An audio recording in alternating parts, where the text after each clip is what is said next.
Hello there, and welcome to Sleepy Science Vault. Somewhere in the quiet space between question and answer, physics found one of its strangest truths, a truth that would trouble the greatest scientific mind of the 20th century, and would take almost 100 years for us to fully accept. This is the story of quantum entanglement. Not a story of science fiction, though it often sounds like one. Not a story of magic, though it can feel that way at first. It is a story about how the universe, at its smallest and most fundamental level, may be connected in ways far deeper than we ever imagined. Over the next several hours, we will move slowly through 100 facts about this phenomenon. We will let each idea settle before moving to the next. There is no need to hold on to every detail. You can simply listen, let the words drift past like a river moving over smooth stones, and allow your mind to rest in the presence of one of nature's great mysteries. We begin, as so many discussions of entanglement do, with a man who did not fully believe in it. Albert Einstein was not just a physicist who helped build quantum theory.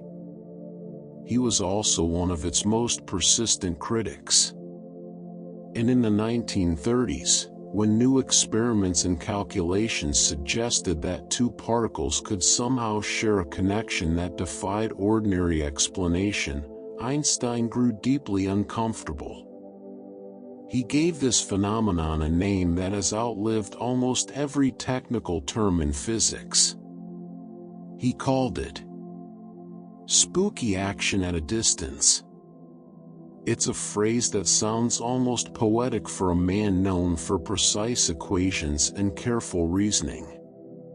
But Einstein chose those words deliberately. To him, the idea that measuring one particle could instantly correlate with the state of another particle, even if that second particle were on the other side of the galaxy, seemed to violate something sacred in physics, the principle of locality. The idea that objects are only directly influenced by their immediate surroundings, and that nothing can influence anything else faster than the speed of light. Einstein wasn't rejecting quantum mechanics out of stubbornness. He was pointing at something that seemed, on its surface, to be a genuine contradiction. And it's worth sitting with that discomfort for a moment, because the story of entanglement is, in many ways, the story of physics slowly proving Einstein's skepticism wrong, while still honoring the seriousness of his questions. So let us ask, quite simply and quite calmly, what is quantum entanglement, actually? At its core, quantum entanglement is a phenomenon where two or more particles come to share a single quantum state. Not two separate states that happen to be related, but one single, unified description that covers both particles together.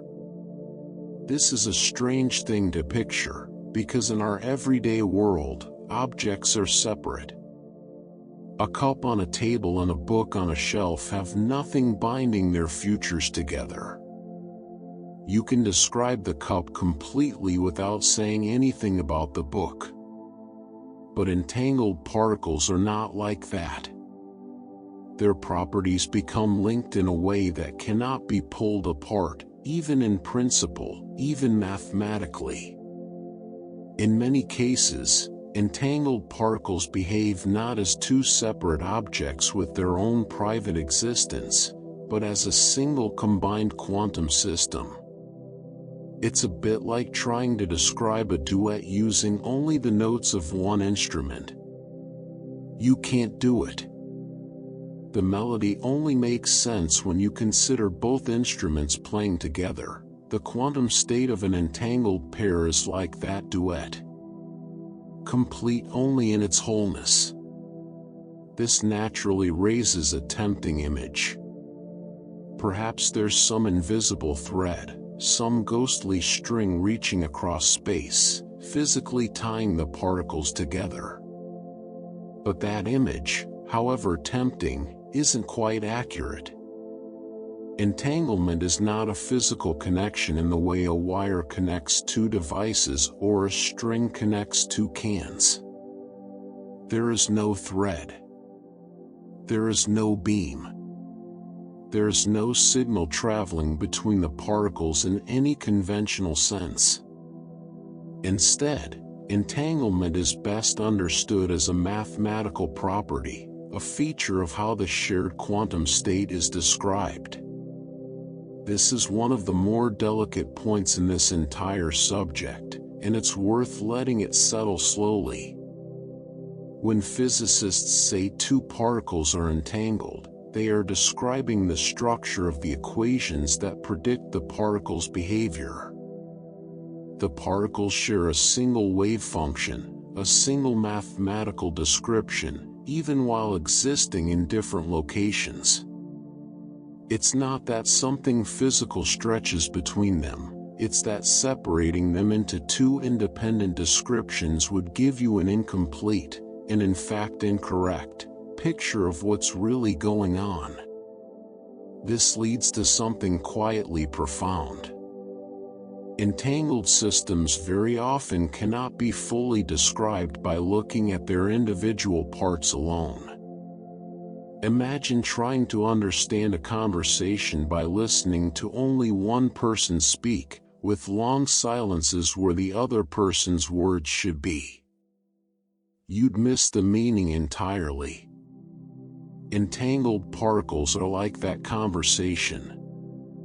If you try to describe one particle in isolation, ignoring its entangled partner, your description will be incomplete.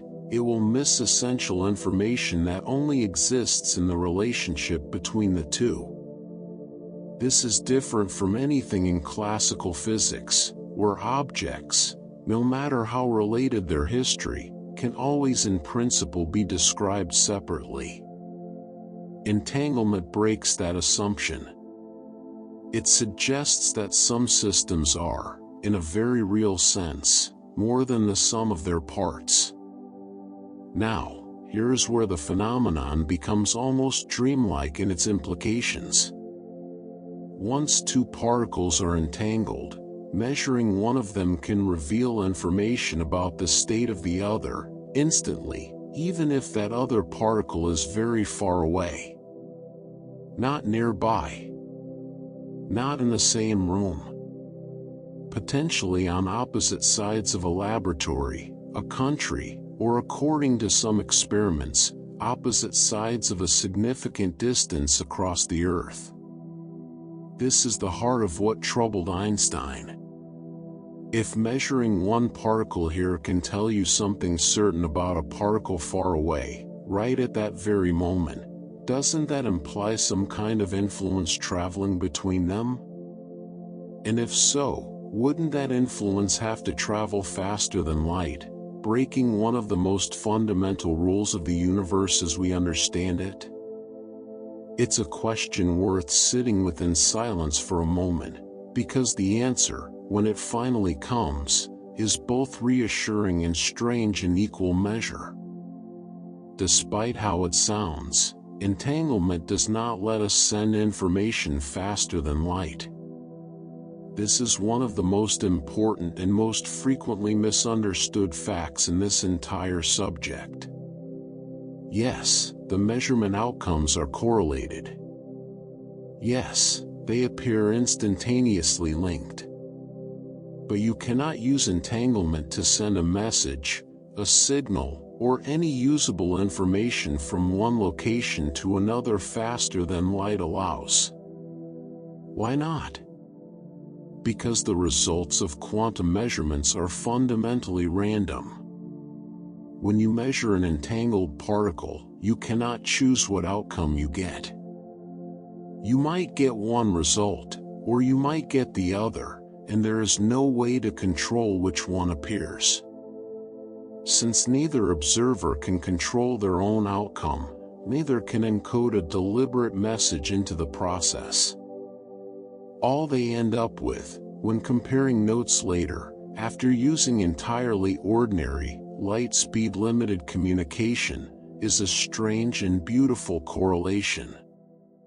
Not a message. Not a signal. A correlation, discovered only in hindsight. So the universe keeps its promise. Relativity remains intact. Nothing forbidden actually happens. And yet, something remarkable still remains, quietly humming beneath the surface of reality. For decades, ideas like this lived mostly in the realm of theory and thought experiment. But that is no longer the case.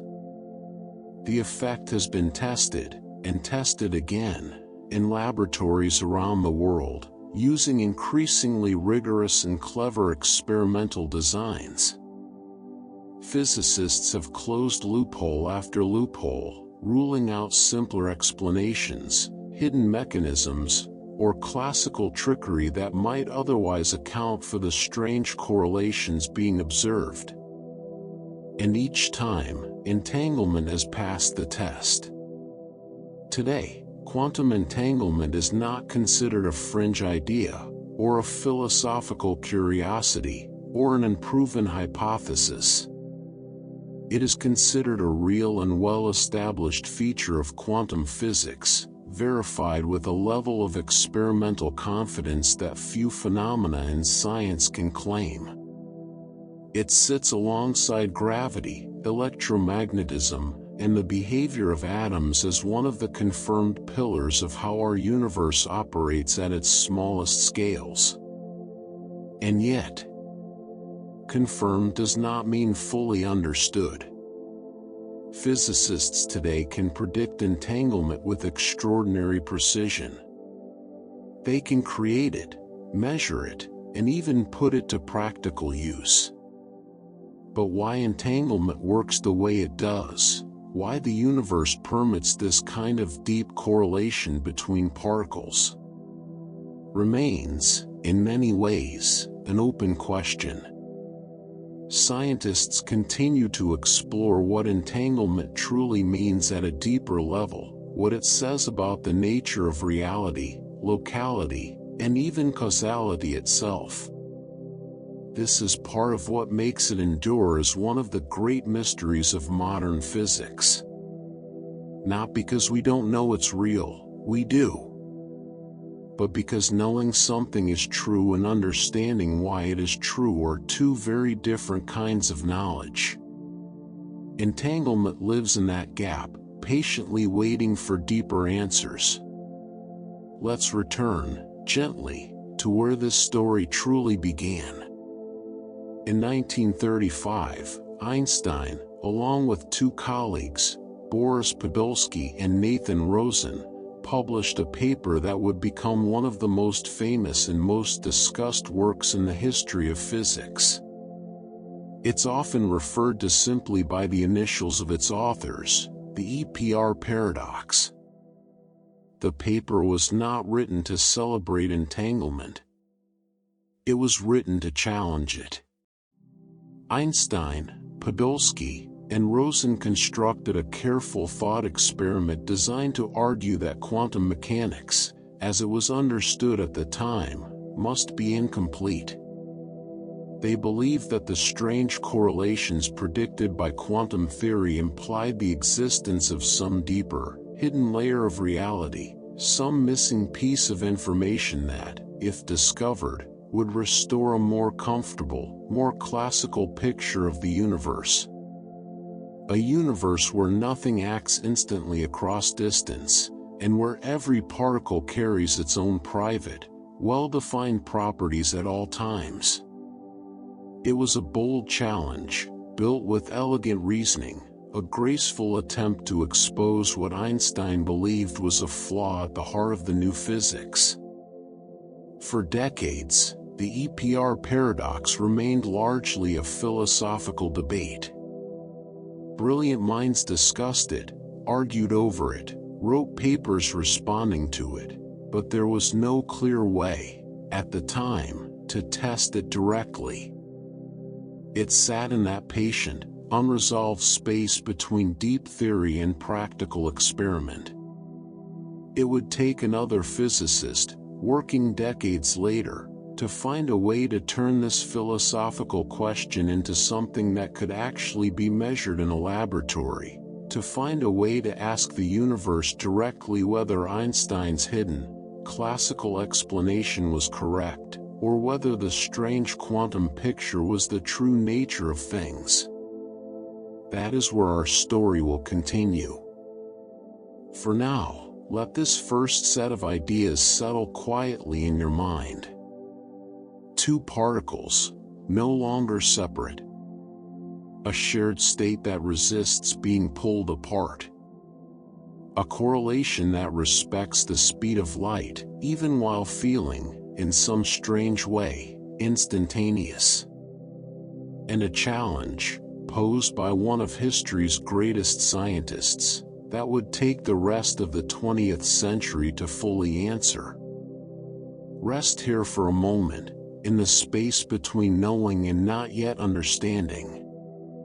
In our next set of facts, we will follow this story forward, into the decades after Einstein's challenge, as physicists began to search for ways to test what had once seemed untestable, and as the strange, quiet reality of entanglement slowly revealed itself, fact by fact, experiment by experiment. For now, simply rest in what you've heard. There is no need to remember it all. The story will continue to unfold, gently, in the segments still to come. When we left our story, Einstein and his colleagues had posed a challenge to the world, a quiet insistence that quantum mechanics, however successful, could not be the final word on reality. For nearly 30 years, that challenge lingered, unresolved, more philosophy than physics. It would take a physicist named John Stuart Bell to change that. Bell did something remarkable.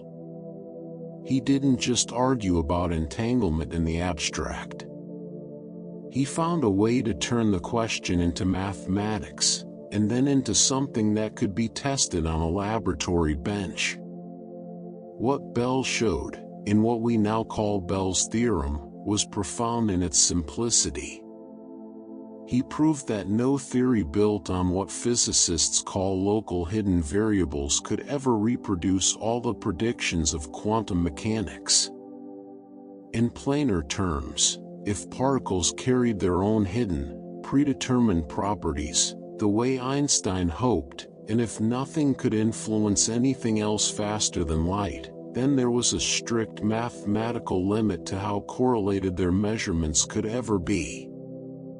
Quantum mechanics predicted correlations that went beyond that limit. This was no longer a matter of taste or intuition. It was a concrete, testable boundary. If experiments showed correlations that stayed within Bell's limit, Einstein would be right, and some hidden classical explanation would be waiting to be discovered. But if experiments showed correlations that broke through that limit, then quantum mechanics would stand, strange as it seemed, and the dream of a tidy, local, classical universe would have to be set aside. It's a beautiful piece of reasoning, really. A way of asking the universe a direct question, and trusting it to answer honestly. And so, over the following decades, physicists built increasingly careful experiments to ask exactly that question. Modern Bell test experiments have now been performed many times, in many forms, using photons, atoms, and other quantum systems, separated by distances ranging from a few meters to many kilometers. Time and again, the results have leaned firmly in one direction. They strongly support quantum mechanics over what's called classical local realism, the very framework Einstein had hoped would be restored. Early versions of these experiments had small gaps in their logic, tiny loopholes that skeptics could point to as possible explanations other than true quantum entanglement. Perhaps the detectors weren't efficient enough. Perhaps there was some subtle way information could have passed between the particles before measurement. Over the years, these loopholes were closed one by one, through more precise equipment, more careful timing, and more inventive experimental design. Each closed loophole made the case for quantum mechanics a little stronger, a little harder to argue against. By the early 21st century, the evidence had become overwhelming. And in 2022, this decades-long body of work was formally recognized at the highest level in physics.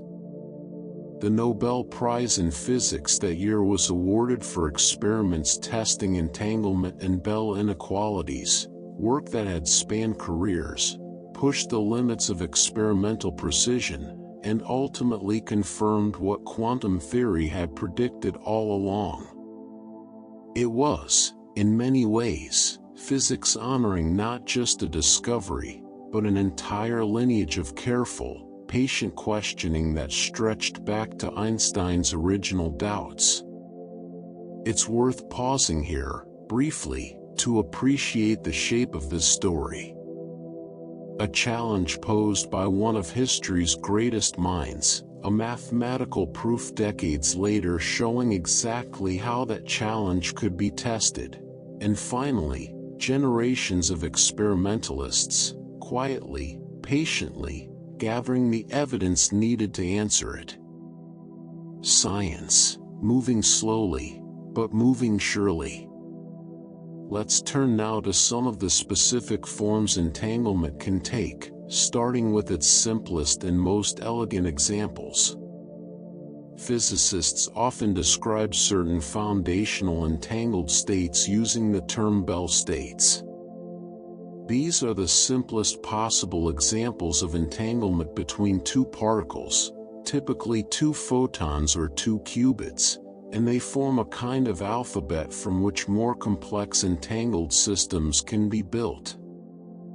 There are 4 basic Bell states, each representing a slightly different pattern of correlation between two particles. In each case, the individual particles have no definite property on their own, only the correlation between them is well defined. It's a bit like knowing that 2 coins, once flipped, will always land showing the same face, or always the opposite face, without being able to say in advance what that face will be. The relationship is certain. The individual outcome is not. These Bell states aren't just theoretical curiosities. They form the basic building blocks used in countless experiments and technologies involving entanglement, from tests of Bell's theorem itself to modern quantum computing and quantum communication systems. Naturally, this raises a question: if entanglement can be strong or weak, simple or complex, is there a way to actually measure how much entanglement exists in a given system? There is. Physicists have developed precise mathematical tools to quantify entanglement, allowing them to compare different quantum states and determine just how deeply intertwined they truly are. One such measure involves something called entropy. In this context, a way of measuring the uncertainty or disorder within part of a quantum system. When particles are strongly entangled, looking at just one of them, in isolation, reveals a great deal of uncertainty, because so much of the relevant information exists only in the relationship between the particles, not within either one alone. This entropy can be calculated precisely, giving physicists a numerical way to describe entanglement strength. Another such measure is called concurrence, a mathematical quantity developed specifically to quantify entanglement between two particle systems. Concurrence ranges smoothly from 0, indicating no entanglement at all, to 1, indicating maximal entanglement, the strongest possible correlation allowed by quantum mechanics. These measures matter because they transform entanglement from a vague, philosophical idea into something precise and usable, something that can be calculated, compared, and optimized. And that precision opens the door to a very practical way of thinking about entanglement, not just as a mystery to be understood, but as a resource to be used.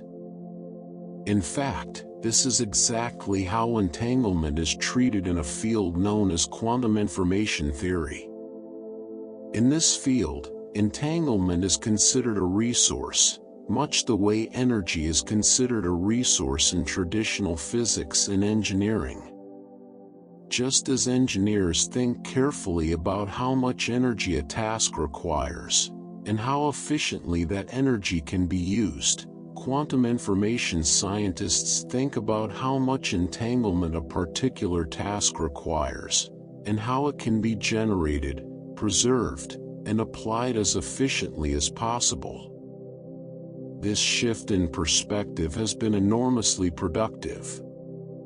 It allows entanglement to be integrated into practical technologies, quantum computing, where entangled qubits allow for certain calculations impossible on classical computers, quantum cryptography, where entanglement can help secure communication in ways that are, in principle, impossible to eavesdrop on without detection, and quantum teleportation, where the quantum state of one particle can be transferred to another distant particle, using entanglement as the essential ingredient that makes the process work. We tend to imagine entanglement as something that only involves two particles, locked in some private connection, but that picture, it turns out, is only the beginning. Entanglement can occur not only between two particles, but among many particles at once. These are called multipartite entangled states, and they behave in ways that are even richer and more complex than simple two-particle entanglement.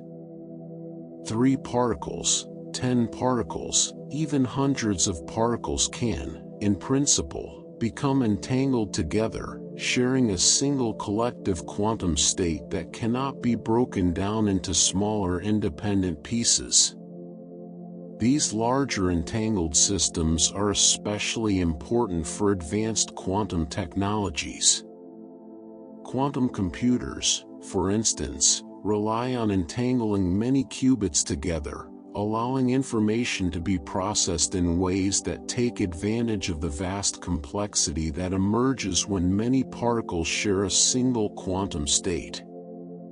The more particles you can entangle, and the more reliably you can maintain that entanglement, the more powerful certain quantum computations become. Here's something else that might surprise you, especially if you're imagining entanglement as something that only happens between perfectly matched, identical particles. Entangled particles are not required to be identical. Even systems with quite different properties, a photon and an atom, for instance, or particles with different masses, different charges, or different physical natures altogether, can, under the right conditions, become entangled with one another. What matters is not that the particles are alike, but that their quantum states become linked, mathematically, into a single shared description. This flexibility is part of what makes entanglement such a powerful and adaptable tool across so many different areas of physics. It's not a phenomenon reserved for identical twins among particles. it's a much broader and more universal feature of how quantum systems can relate to one another. And here is perhaps one of the most delightfully strange facts in this entire subject. Entanglement can be created between particles that have never directly interacted with one another. Not now. Not ever. This process is called entanglement swapping, and it reveals something remarkable about how flexible and almost architectural quantum correlations can be. Here's roughly how it works. Imagine two separate pairs of entangled particles. In the first pair, one particle travels to location A, while its partner travels toward a shared meeting point. In the second pair, one particle travels to location B, while its partner also travels toward that same meeting point. At the meeting point, a special joint measurement is performed on the two particles that arrive there, one from each original pair. The strange result of this measurement is that the two particles that were sent to locations A and B, two particles that never met, never interacted, and may have originated from completely independent sources, become entangled with each other. Their fates become linked, purely through this careful, indirect process. It sounds almost like magic, doesn't it? Connection created not through contact, but through the careful choreography of measurement and correlation. And yet it's a well-established, experimentally verified technique used in advanced quantum communication research, including efforts to build long-distance quantum networks, sometimes described as the early foundations of a future quantum internet. But for all its strange power, entanglement carries with it a certain fragility. Entanglement is remarkably delicate, and can disappear quickly in everyday environments, through a process known as decoherence. Whenever an entangled system interacts, even slightly, with its surrounding environment, stray photons, vibrations, tiny fluctuations in temperature, or countless other subtle influences, that interaction can cause the delicate quantum correlations to break down, spilling out into the environment and becoming, for all practical purposes, lost. This is part of why entanglement, despite being so fundamental to quantum physics, doesn't announce itself in our everyday lives. The particles in a cup of tea, a chair, or the air in this room are constantly interacting with their surroundings, causing any large-scale entanglement among them to decohere almost instantly, far too quickly for us to ever notice its effects directly. It's also why maintaining entanglement in the laboratory, for use in quantum computers or quantum communication systems, is such a delicate engineering challenge. Scientists must isolate their quantum systems with extraordinary care, cooling them to temperatures near absolute zero, shielding them from vibration and stray electromagnetic fields, working in conditions of near-perfect silence and stillness, simply to give fragile entangled states the chance to survive long enough to be useful. There's something quietly moving about that fragility, if you sit with it for a moment. This deep, fundamental connection between particles, proven real, tested rigorously, honored with a Nobel Prize, and yet so delicate that the smallest disturbance can cause it to vanish. As though the universe holds some of its most profound truths gently, allowing them to reveal themselves only in the quietest, most carefully protected conditions. We've traveled a long way in this segment, from Bell's elegant theorem, through decades of careful experimentation, to a Nobel Prize earned through patient scientific persistence, through the mathematics used to measure entanglement strength. its surprising ability to connect many particles at once, its indifference to whether those particles are alike or different, its strange capacity to link particles that never met, and finally, to its quiet, delicate vulnerability to the world around it. Rest here for a moment, if you'd like, letting these ideas settle the way still water settles after a stone has passed through it.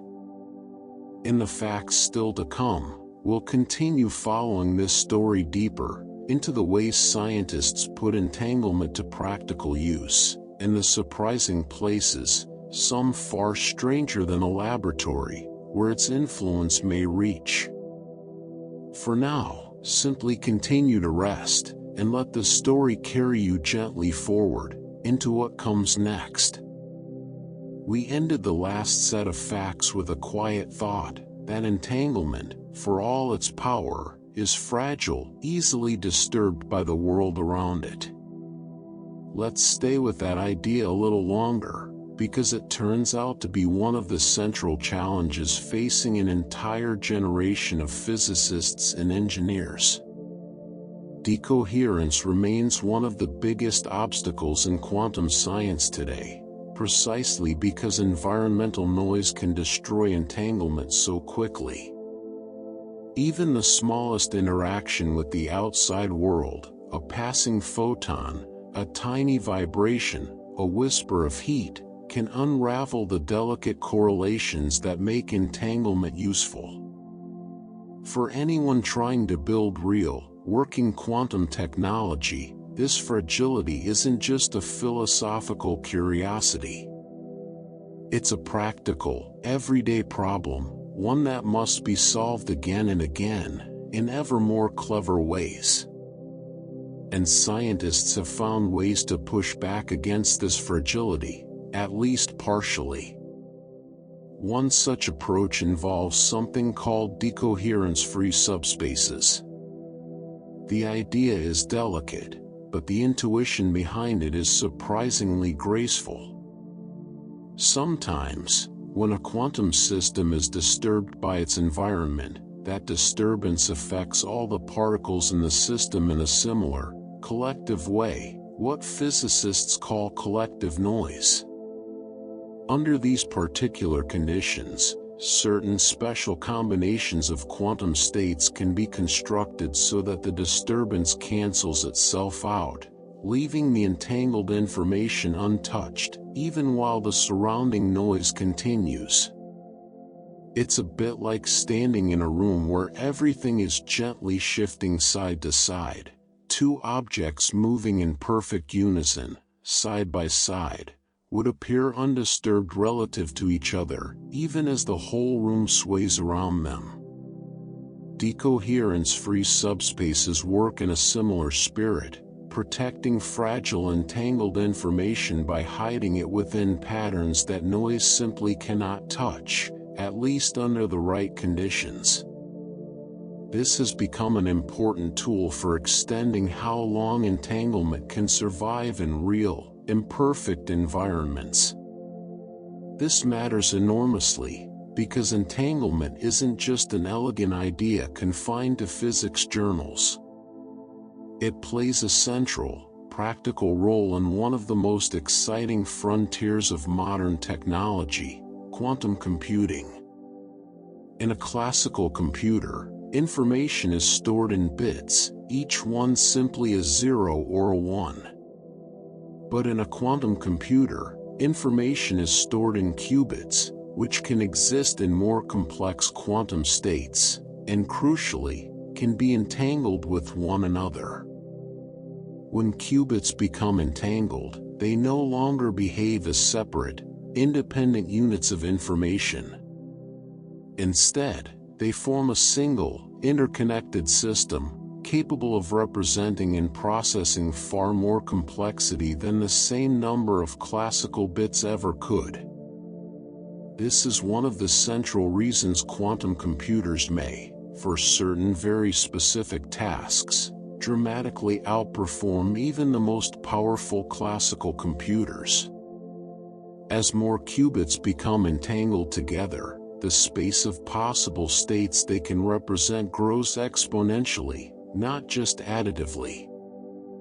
It's a bit like the difference between reading one page of a book at a time, versus somehow perceiving the meaning of every page simultaneously, in relation to every other page. That vast, interconnected structure is part of what gives quantum computing its extraordinary, if narrow, power. Two of the most famous quantum algorithms illustrate this power beautifully. Shor's algorithm, developed for factoring large numbers efficiently, and Grover's algorithm, designed for searching unsorted databases far faster than classical methods allow, both belong to a broader family of quantum methods that rely on entanglement in deeply important ways. Without the rich correlations that entanglement provides, these algorithms would lose the very properties that make them so much faster than their classical counterparts. It's worth noting, gently, that quantum computers are not simply faster at everything. Their advantages appear in very specific, carefully chosen kinds of problems. But for those particular problems, the speedup can be so dramatic that it reshapes what we consider computationally possible altogether. Of course, all of this power comes with a familiar challenge, the same fragility we discussed a few moments ago. If entanglement can be disturbed so easily by environmental noise, how can quantum computers possibly perform long, complex calculations without their delicate quantum states falling apart along the way? The answer lies in a remarkable field known as quantum error correction, and here again, entanglement plays a starring role, not as a problem to be managed, but as a key resource used to solve the very problem it seems to create. In quantum error correction, information is not stored in a single, isolated qubit, vulnerable to the slightest disturbance. Instead, it's spread out, carefully and deliberately, across multiple entangled qubits, in patterns designed so that errors affecting any one part of the system can be detected and corrected, without ever having to directly measure, and therefore disturb, the fragile quantum information itself. It's an elegant kind of redundancy, quite different from the simple copying used in classical error correction, made possible only because of the deep interconnectedness that entanglement provides. This is one of the quiet triumphs of modern quantum science, using the very phenomenon that makes quantum systems so fragile, as the foundation for protecting them. It's worth pausing here to clarify something that occasionally causes confusion. When we talk about entanglement in this context, we don't always mean physical particles sitting in a laboratory, cooled to extraordinary low temperatures.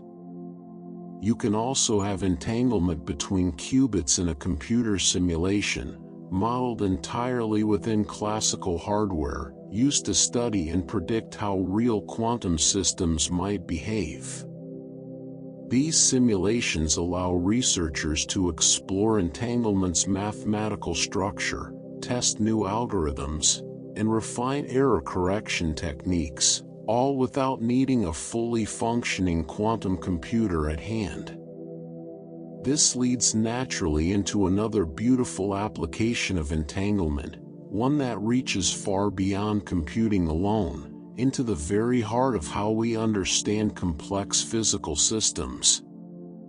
Quantum simulation uses entanglement to model complicated many-body systems, systems involving large numbers of interacting particles, whose combined behavior becomes far too complex for classical computers to calculate directly. Think of the intricate dance of electrons within a complex molecule, or the subtle magnetic behavior of atoms within an exotic material. As the number of interacting particles grows, the computational resources needed to simulate them classically grow explosively, quickly becoming impossible, even for the world's most powerful supercomputers. Quantum simulators, built using entangled qubits, offer a strikingly different approach. Rather than calculating every possible interaction step by step, they use entangled quantum systems that behave, in a very real sense, like the systems being studied. This allows researchers to explore complex quantum behavior directly, gaining insights into chemistry, material science, and fundamental physics that would otherwise remain hidden behind walls of computational complexity.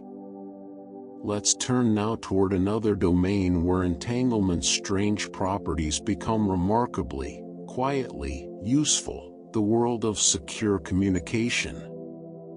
Entanglement plays an important role in quantum cryptography, an entire field devoted to using the principles of quantum mechanics to protect information in ways that classical methods simply cannot match.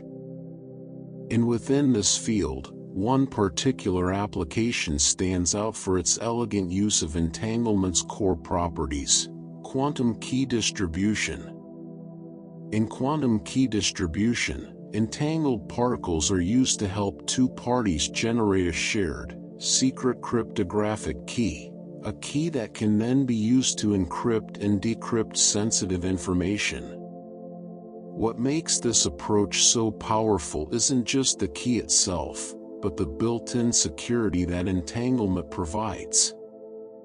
Because measuring an entangled quantum state necessarily disturbs it, any attempt by an eavesdropper to intercept or observe the particles being used to generate the key leaves a detectable trace. The very act of trying to secretly listen and changes the quantum state in a way that can be identified, alerting the legitimate parties that their communication may have been compromised. This gives quantum key distribution a rather beautiful property: security that isn't just based on mathematical difficulty, the way most classical encryption is, but on the fundamental laws of physics themselves. It's a striking thought, if you let it settle for a moment.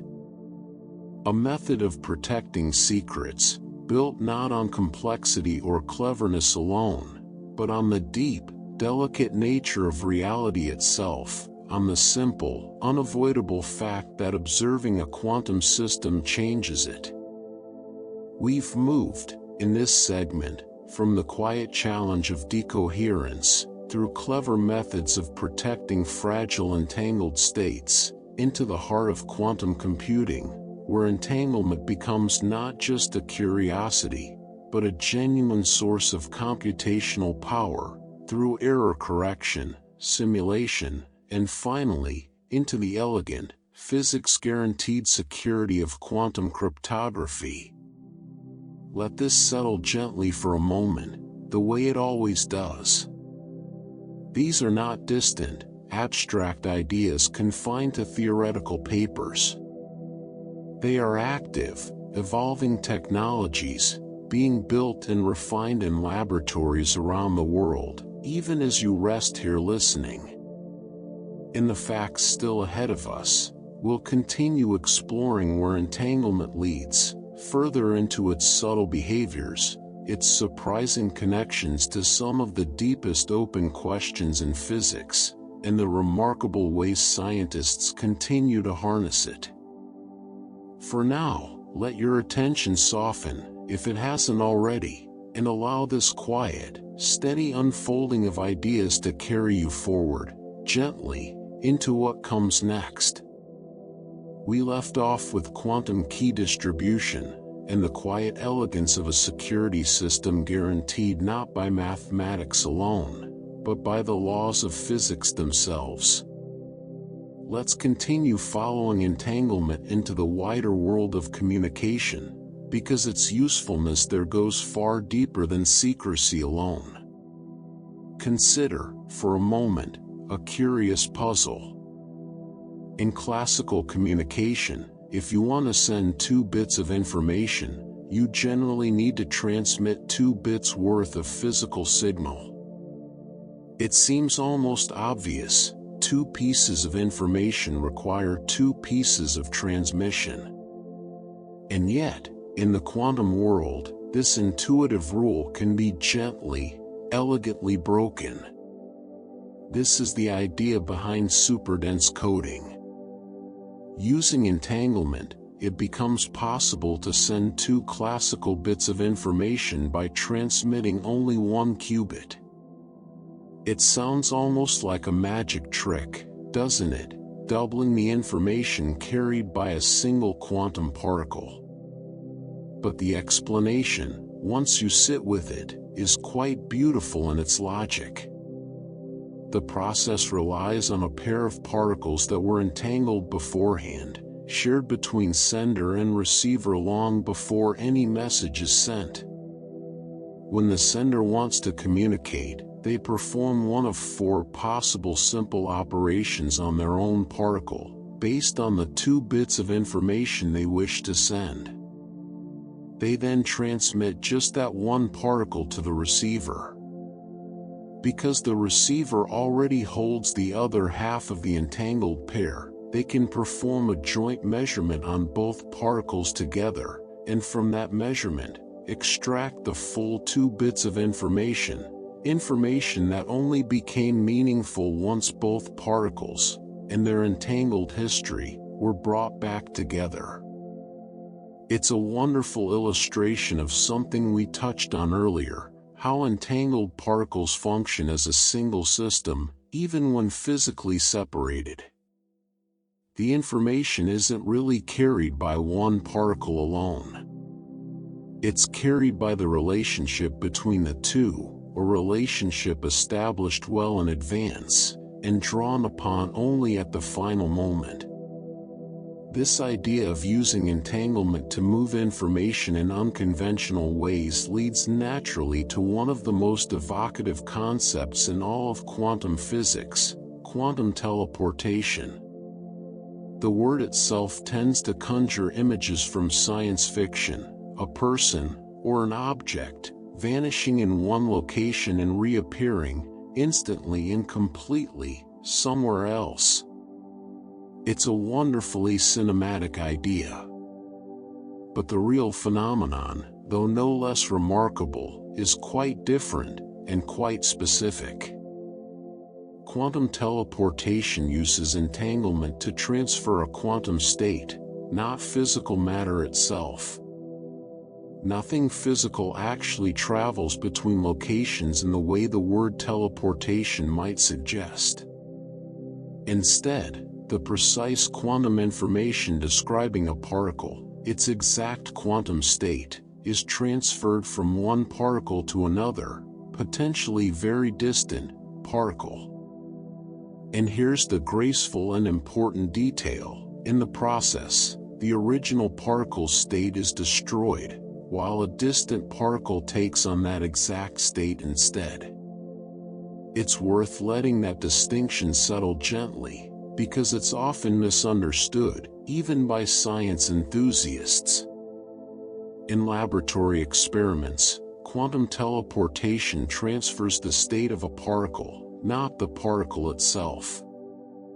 If you teleport the quantum state of a photon from one location to another, you don't end up with 2 copies of that photon in 2 places. You end up with 1 particle, at the receiving end, now carrying the exact quantum information that the original particle once held, while the original particle's state has been irreversibly altered in the process.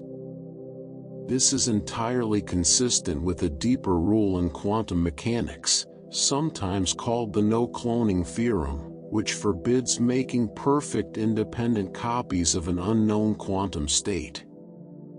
So no matter, no physical object, and certainly no living being makes this particular kind of journey. What travels, instead, is information, precise, complete, quantum information, carried not through space directly, but through the pre-established connection of entanglement, combined with a small amount of ordinary classical communication needed to complete the process.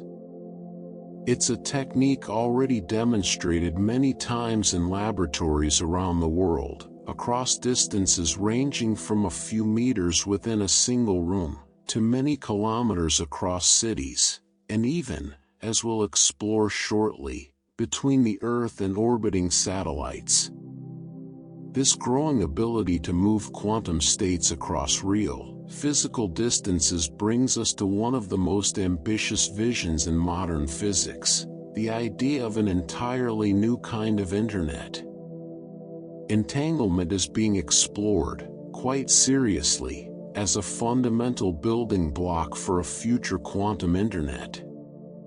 Not a replacement for the internet we use today, but something that could exist alongside it, offering capabilities that classical networks simply cannot provide: communication secured by the laws of physics itself, distributed quantum computing power, and new kinds of precision measurement, spread across vast distances.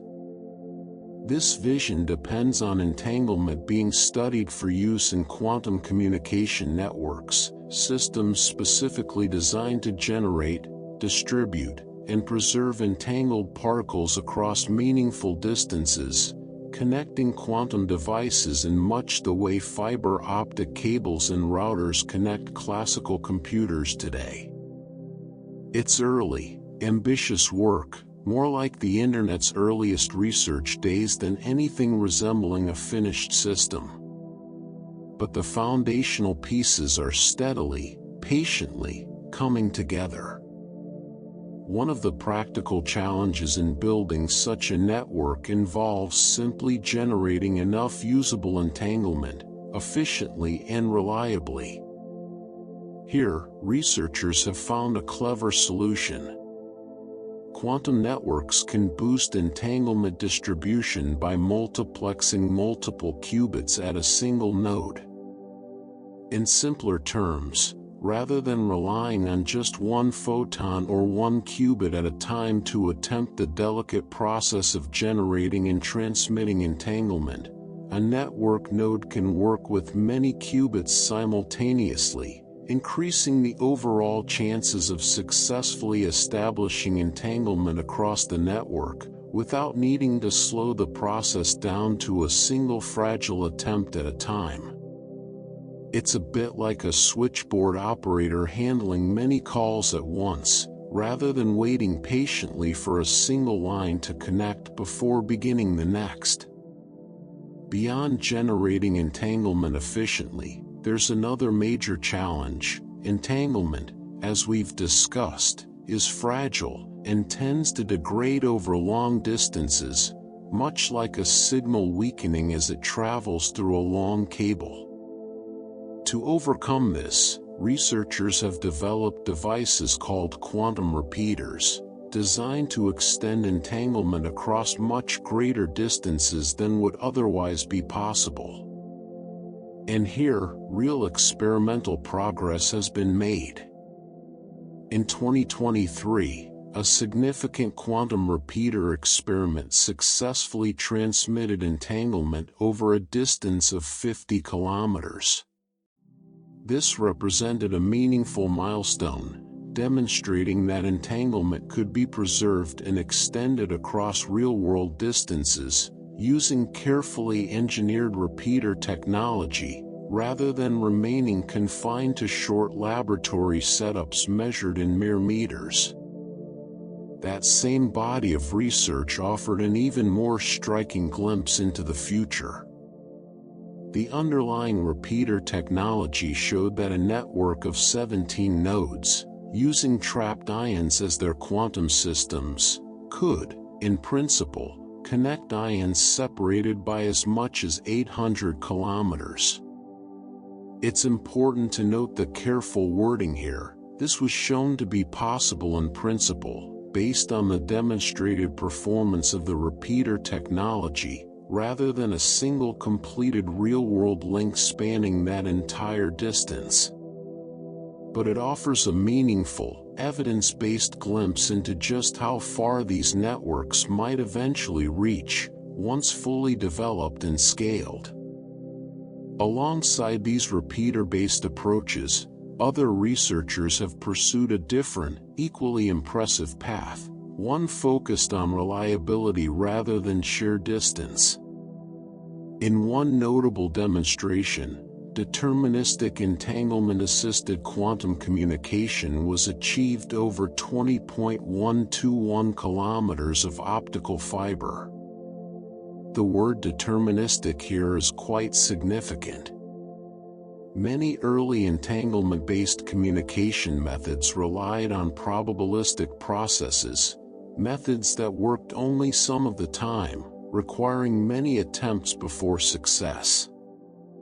A deterministic approach, by contrast, is far more reliable, working consistently rather than by chance, which is an essential quality for any communication system intended for real, practical use rather than laboratory demonstration alone.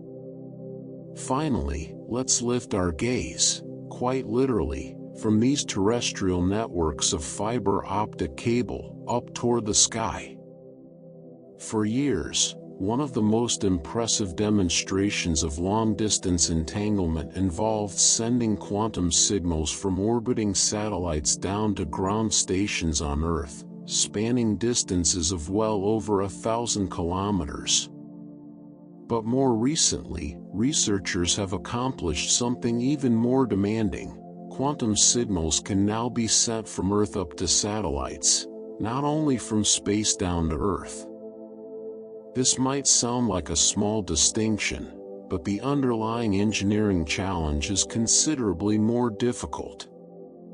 Sending a signal downward from orbit benefits from a relatively stable, predictable path through the upper atmosphere. Sending a delicate quantum signal upward, by contrast, means contending with the full, turbulent, ever-shifting density of Earth's atmosphere from the very start of its journey, along with far greater challenges in precisely aiming and tracking a rapidly moving satellite from the ground. Successfully demonstrating this uplink direction represents an important, hard-won step toward truly global, two-way quantum communication networks, where signals might one day travel freely between ground stations and satellites in either direction, forming the beginnings of a genuinely planet-spanning quantum internet. We've traveled a considerable distance in this segment, in every sense of the word. From the elegant trick of superdense coding, doubling information through a single entangled particle, through the true, careful nature of quantum teleportation, moving information rather than matter, into the ambitious vision of a quantum internet, and the real, steadily advancing experiments bringing that vision closer to reality. 50 kilometers of repeater-preserved entanglement, 17 nodes hinting at connections spanning hundreds of kilometers, 20 kilometers of remarkably reliable deterministic transmission, and finally, signals now reaching upward from Earth into the waiting dishes and sensors of orbiting satellites. Let this rest quietly with you for a moment, the picture of a planet slowly, carefully, learning to whisper its most delicate secrets across growing distances, using nothing but the strange, patient cooperation of entangled particles. In the segment ahead, we'll continue exploring where this remarkable phenomenon leads next, into new frontiers, new experiments, and new questions still waiting patiently to be answered. For now, let your thoughts settle, softly, into the quiet hum of everything we've explored so far, and allow the story to carry you forward, gently, into what comes next. We ended our last segment with signals reaching upward from Earth into orbiting satellites, a quiet milestone in humanity's growing ability to speak the language of entangled particles across vast distances. Let's continue from there. Some researchers describe these new Earth-to-space links as a meaningful step toward truly global quantum networks. It's a fitting way to think about it. Every experiment, every successful uplink, every closed loophole, adds another small piece to a much larger picture, one where entanglement might eventually connect not just laboratories across a city, but continents across a planet, and perhaps, one day, points far beyond it. But before we go further into the realm of satellites and global networks, let's step back, gently, into the laboratory, into the quiet, careful world of trapped ions, where some of the most foundational entanglement experiments have taken place. In 2005, researchers achieved something that, at the time, represented one of the largest entangled atomic states ever created. Using trapped ions, held in place with electromagnetic fields and cooled to extraordinarily low temperatures, they successfully entangled what are known as cat states, involving up to 6 ions at once. The name cat state is a playful nod to a famous thought experiment involving a cat that exists, hypothetically, in a strange quantum superposition of being both alive and dead at once, a thought experiment devised decades earlier to illustrate just how strange quantum superposition can seem when applied to larger, more familiar objects. A cat state, in this context, refers to a quantum state where a system exists in a superposition of two very distinct, almost opposite configurations, in this case, involving 6 entangled ions, held delicately in a state that was neither simply one thing nor the other, but a genuine quantum blend of both. Creating this kind of entangled state with 6 particles, rather than just 2, represented a significant achievement in experimental precision. Each additional entangled particle makes the overall system more fragile, more susceptible to decoherence, and more difficult to control with the necessary accuracy. Successfully reaching 6 ions, in a controlled, well-characterized way, pushed the boundaries of what experimentalists believed was possible at the time. That same body of research, in that same year, produced something equally impressive, using a different kind of entangled state altogether. Researchers created what are called W states, involving up to 8 ions. Where a cat state involves a superposition of 2 very distinct extremes, a W state has a different, more distributed character. In a W state, the entanglement is spread out more evenly among the particles, in a way that has a particular kind of resilience. If one particle in a W state is lost or measured, the remaining entanglement among the other particles tends to survive in a more robust way than it would in some other types of entangled states. This makes W states particularly interesting for certain practical applications, where researchers want entanglement that can tolerate a small amount of loss or disturbance without collapsing entirely.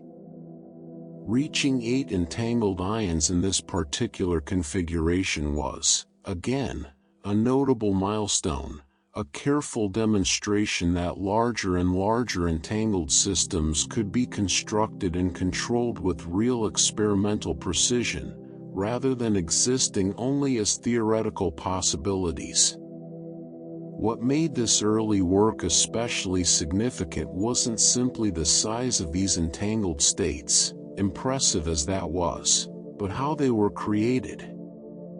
These large ion entangled states were produced on demand, reliably, deliberately, and repeatably, rather than as rare, lucky outcomes buried within long strings of failed attempts. This distinction matters enormously for real technological progress. A phenomenon that only occasionally, unpredictably appears is difficult to build practical systems around. A phenomenon that can be summoned reliably, whenever needed, becomes something engineers can actually design around, a genuine foundation for scalable quantum computing research, rather than simply a scientific curiosity. Let's move now from these early achievements in creating large numbers of entangled particles, to a different, equally important frontier, entangling particles across meaningful physical distance, using trapped ions specifically, a technology known for its remarkable precision, but historically challenging to extend across long distances. In 2023, researchers achieved something quite striking. They successfully entangled two trapped ions separated not just by meters within a single laboratory, but by 230 meters, across two entirely different buildings. This is a considerable distance for a technology that typically operates within the carefully controlled confines of a single, tightly sealed vacuum chamber. How did they manage this? The long-distance ion experiment relied on a clever technique combining photon interference and what's called heralding. Each trapped ion, when carefully manipulated, can emit a photon whose quantum properties become entangled with the ion's own internal state. By sending these photons, one from each distant ion, to a shared meeting point, and allowing them to interfere with one another in a very particular, carefully arranged way, researchers could perform a special kind of joint measurement. Crucially, this measurement doesn't succeed every single time. But when it does succeed, it heralds or signals that success, letting researchers know, with confidence, that the two distant ions are now entangled with one another, even though they've never directly interacted, and remain physically separated by hundreds of meters. It's a beautiful demonstration of a principle we touched on earlier, entanglement swapping, applied here across a genuinely impressive physical distance. The results of this experiment were measured with a particular kind of precision, worth pausing on for a moment. The experiment achieved Bell state fidelities of about 88%. This fidelity is essentially a measure of how close the actual entangled state, produced in the real, imperfect conditions of the laboratory, came to the ideal, mathematically perfect entangled state predicted by theory. 88% represents a strong, high-quality result, entanglement that, while not flawlessly perfect, was robust enough to be clearly, reliably demonstrated and studied. However, it's worth being honest about the other side of this achievement. Though the fidelity of successful attempts was high, the success probability of the overall process was very low. In other words, many attempts had to be made before the delicate photon interference and heralding process successfully produced an entangled pair. This is a common and important tension in cutting-edge quantum experiments. Often, achieving high-quality results over long distances comes at the cost of a much lower overall success rate, requiring patience, repetition, and careful statistical analysis to extract meaningful, reliable results. From this remarkable demonstration of distance, let's turn to another kind of achievement, one focused not on distance, but on reliability and precision, closer to home. Researchers at NIST, the National Institute of Standards and Technology, have demonstrated the entanglement of up to 4 trapped ions in a fully deterministic way. As we touched on earlier, deterministic processes are especially valuable because they work reliably, consistently, rather than depending on chance or repeated attempts. Achieving deterministic entanglement among 4 separate ions represents a meaningful step toward the kind of dependable, on-demand quantum resources that future quantum computers and quantum networks will need in order to function reliably, at scale. This same body of NIST research achieved something else, quite significant, in the broader story of testing quantum mechanics itself. In this particular work, researchers closed what's known as the detector loophole in a Bell test, for the very first time. Do you remember, from earlier in our journey, the careful, patient work of closing loopholes in Bell test experiments, each closed loophole making the case for genuine quantum entanglement a little stronger, a little more airtight? The detector loophole refers to a particular gap in earlier experiments, related to the fact that not every particle sent out in an experiment is successfully detected by the equipment used to measure it. If only a small, potentially biased subset of particles happens to be detected, skeptics could argue that this incomplete sample might not accurately represent the true, complete behavior of the system, potentially allowing room for a classical, non-quantum explanation to survive, hidden within the undetected particles. By closing this detector loophole for the first time, this NIST experiment removed one of the last remaining gaps that skeptics could point to, strengthening, even further, the already substantial body of evidence confirming that quantum entanglement, and its strange violations of classical expectations, represent a genuine, unavoidable feature of physical reality, rather than an artifact of imperfect experimental technique. Finally, let's close this segment by returning once more to the theme of distance, this time exploring a slightly different combination of quantum systems altogether. One notable experiment successfully demonstrated ion-photon entanglement over 101 kilometers of optical fiber. Rather than entangling 2 separate trapped ions with one another, as in the earlier long-distance example, this experiment entangled a single trapped ion with a photon, sent traveling through more than 100 kilometers of ordinary optical fiber cable, the same basic kind of infrastructure already used, quietly and extensively, in today's classical telecommunications networks. This particular achievement carries a special kind of practical significance.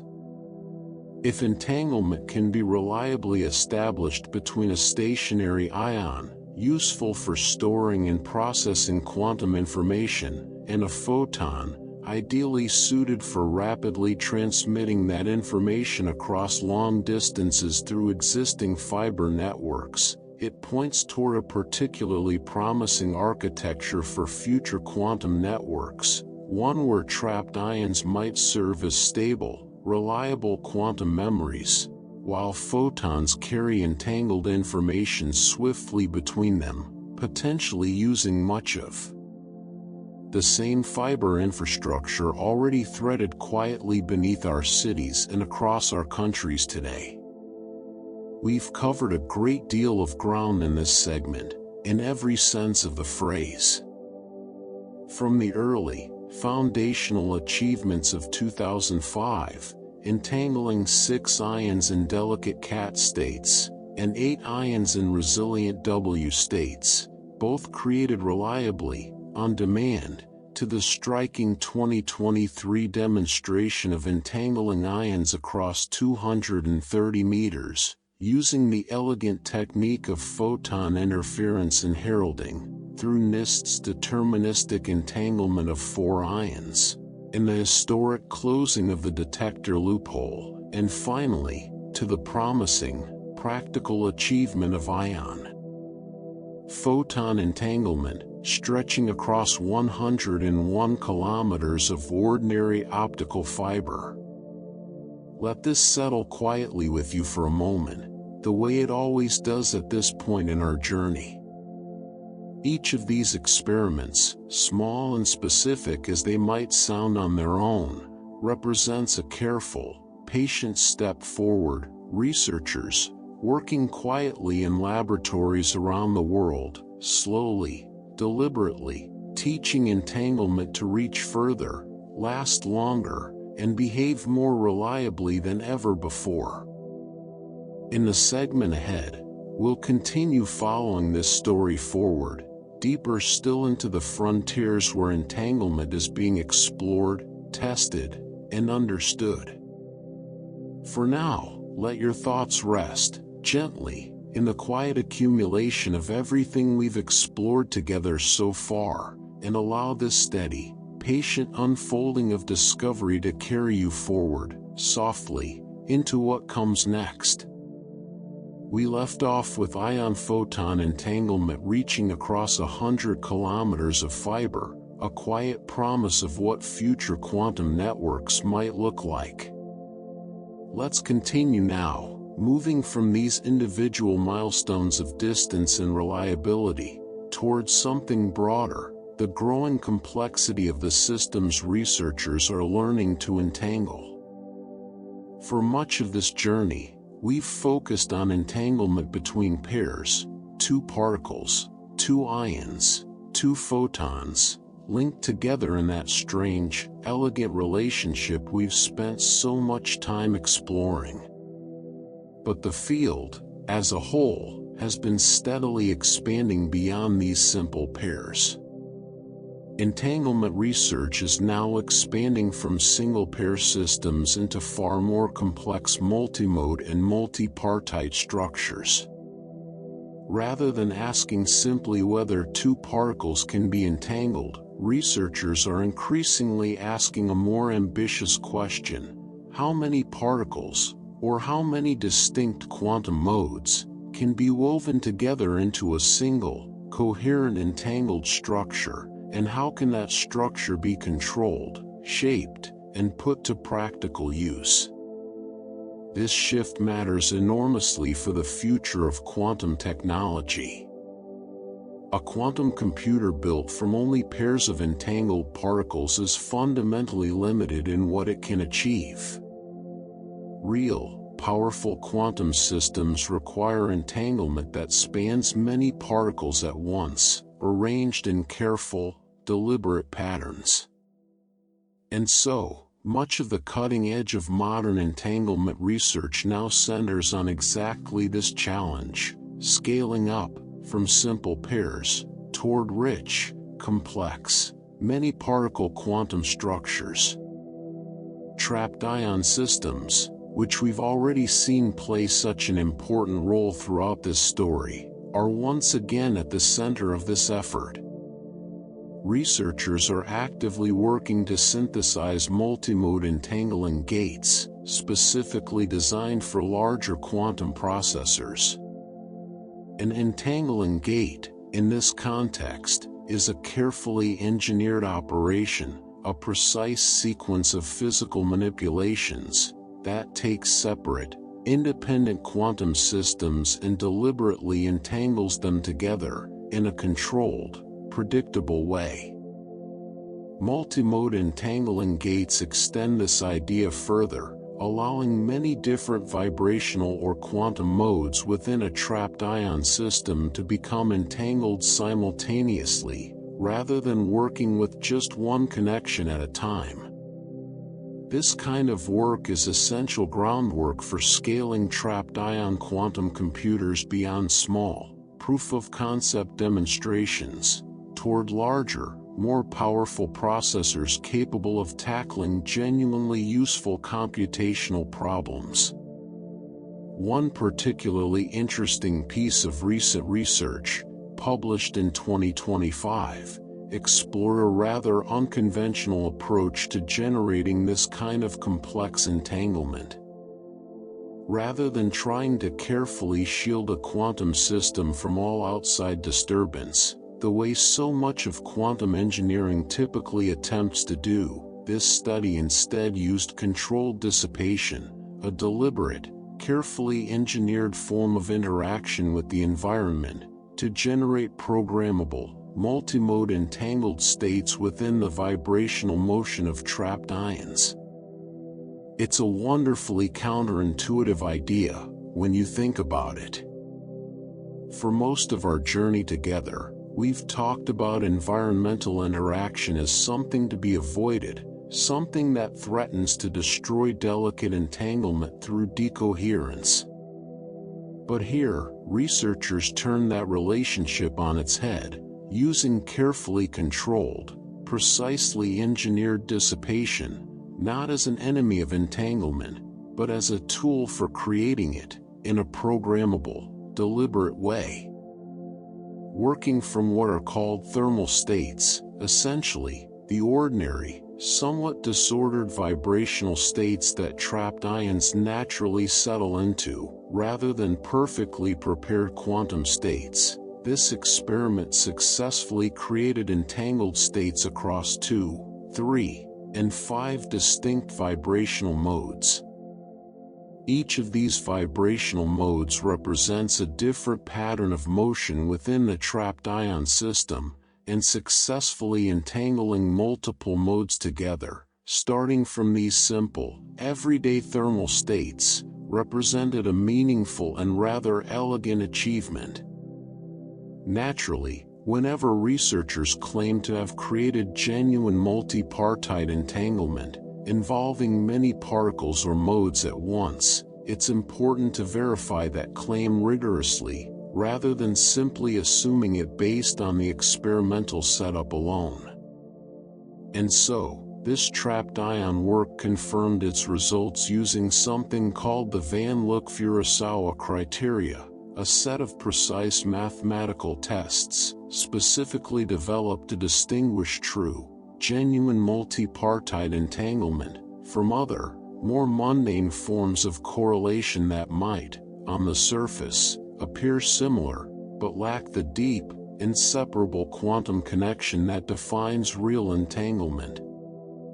Passing these rigorous criteria gave researchers confidence that what they had created wasn't simply a complex but classically explainable pattern of correlations, but genuine, verified, multipartite quantum entanglement, spread deliberately across multiple vibrational modes within their trapped ion system.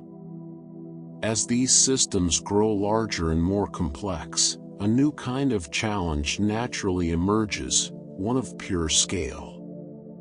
Designing entangling gates for a system with just 2 or 3 particles is difficult enough. But how do you even begin to design, predict, and control entangling operations for a system involving hundreds, or even thousands, of particles at once? To address this, researchers have built sophisticated numerical frameworks, specifically designed to help engineer entangling gates for systems with up to 1,000 ions.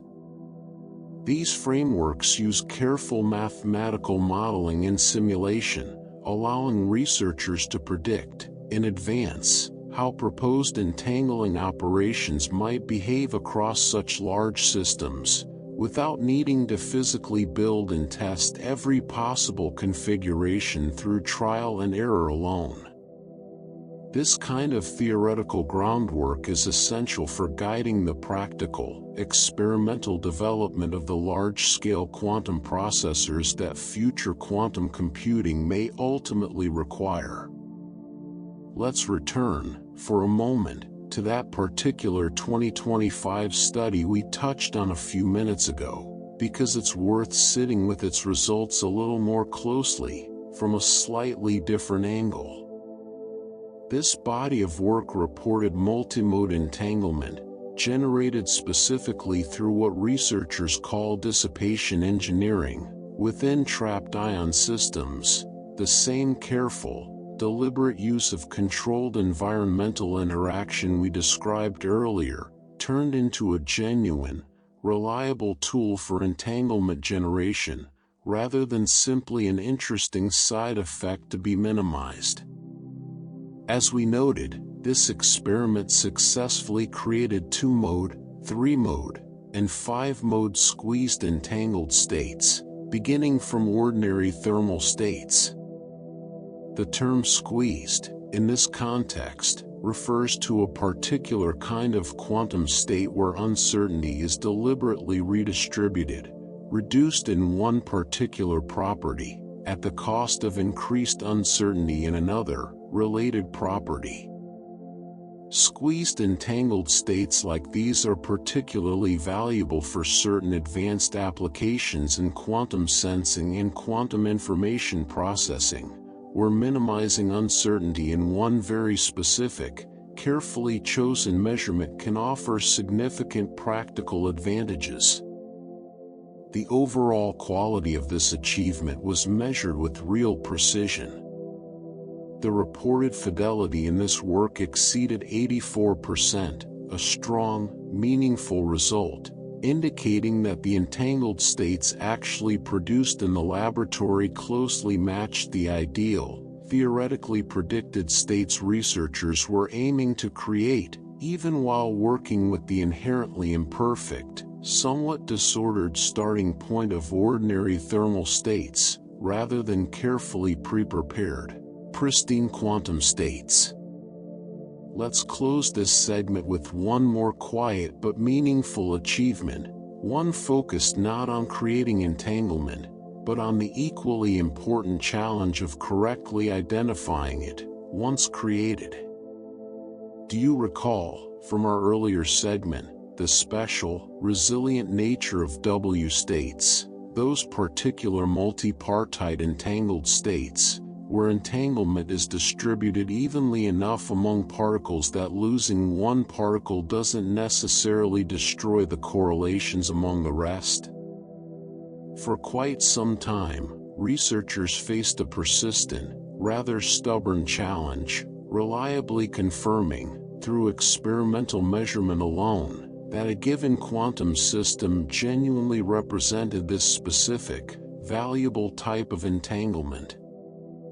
Recently, researchers finally solved this long-standing problem, successfully developing a reliable method for experimentally identifying the W state of entanglement with real confidence.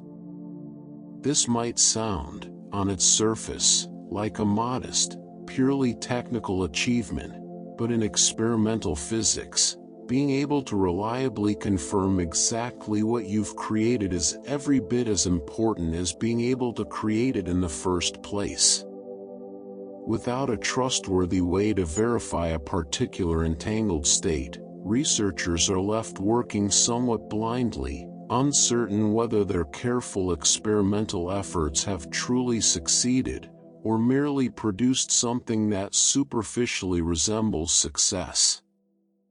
Solving this identification problem gives researchers a far more solid, reliable foundation to build upon, as they continue exploring and applying W states in future quantum technologies. We've traveled quite far in this segment, tracing the field's steady expansion from simple, familiar pairs of entangled particles, toward far richer, more complex multimode and multipartite structures, through the elegant use of trapped ion vibrational modes, and the rather beautiful, counterintuitive idea of using controlled dissipation as a genuine tool for creating entanglement, rather than an obstacle to overcome, through the vast theoretical groundwork now being laid for systems involving up to 1,000 ions, and finally, to the quiet but meaningful achievement of reliably identifying one of entanglement's most useful and resilient forms.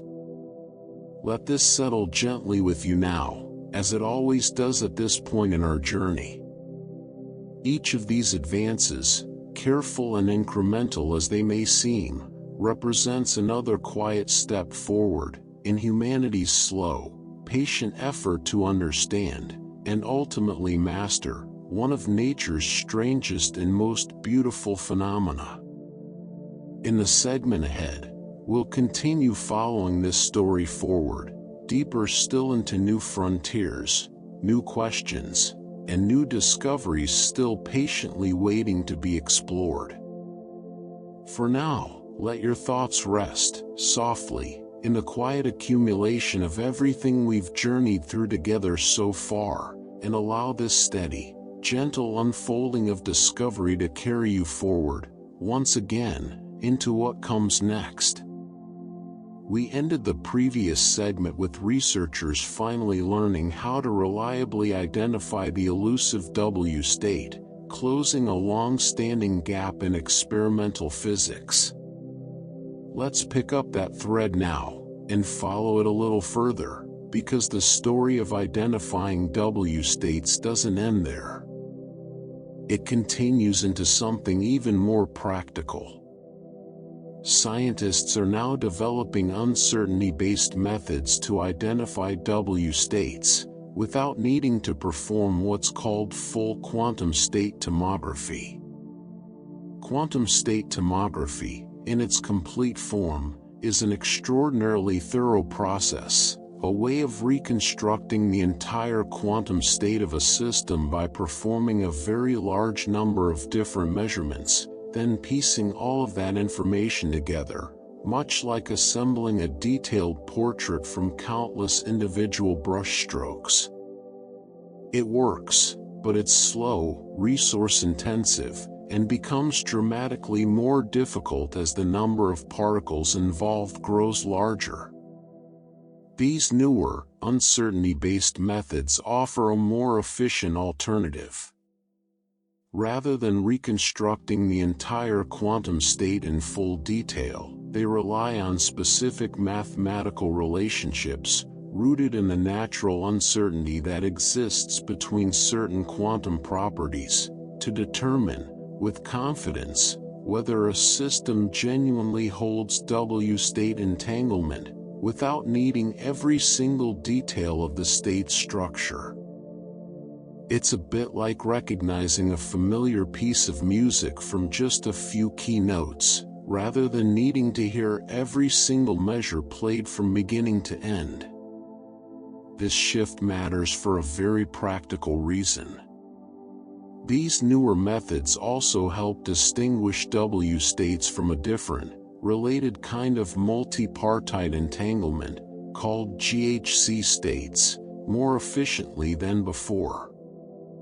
GHC states, named after the physicists Greenberger, Horn, and Zeilinger, represent another important family of multi-particle entangled states, but with a rather different underlying structure and set of properties compared to W states.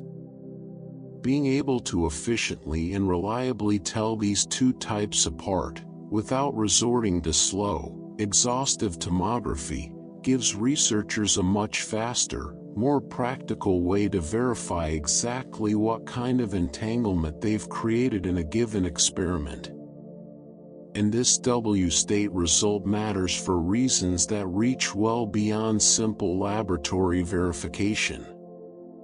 It can meaningfully support future progress in quantum teleportation, and in an approach known as measurement-based quantum computing, a rather elegant alternative computing model, where computation proceeds not through a traditional sequence of logical gates, the way we discussed earlier with quantum error correction, but through a carefully choreographed series of measurements, performed on a large, pre-prepared entangled state.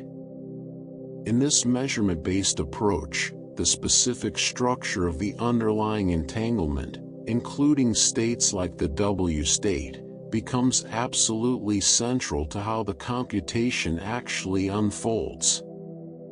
Let's shift our attention now, gently, toward another significant frontier in entanglement research, one that moves beyond simple pairs and multiple particles, into an entirely different kind of complexity altogether. So far, much of our journey is focused on qubits, quantum systems with just two possible states, often thought of, loosely, as quantum versions of the classical 0 and 1. But quantum mechanics doesn't require systems to be limited to just two states. This leads us to the fascinating world of high-dimensional entanglement. High-dimensional entanglement involves quantum systems with more than two possible states, sometimes called qubits, rather than the simpler, more familiar qubits. In these higher-dimensional systems, remarkably, can carry significantly more information than simple qubit pairs, even when working with the same fundamental number of individual particles. This growing capacity for information is precisely why high-dimensional entanglement has become such an active, energetic area of ongoing research. As researchers continue searching for ways to increase the amount of information that quantum systems can carry, store, and transmit, moving beyond the simple two-level structure of qubits, toward richer, multi-level systems, offers a particularly promising path forward. It's worth pausing, for a moment, to appreciate just how naturally this idea extends everything we've already explored together. Complex entangled systems, it turns out, can involve many multi-level particles at once, not simply the familiar, simple two-state qubits we've focused on for most of our journey. Just as researchers have learned to entangle growing numbers of particles together, they're now also learning to entangle particles that each, individually, carry far more complexity and information capacity than a simple qubit ever could.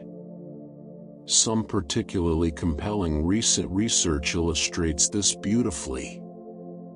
In 2025, researchers proposed a new protocol for generating what are called generalized GHZ states, specifically designed for high-dimensional particles, such as qubits, which have three possible states rather than two, and quarks, which have four.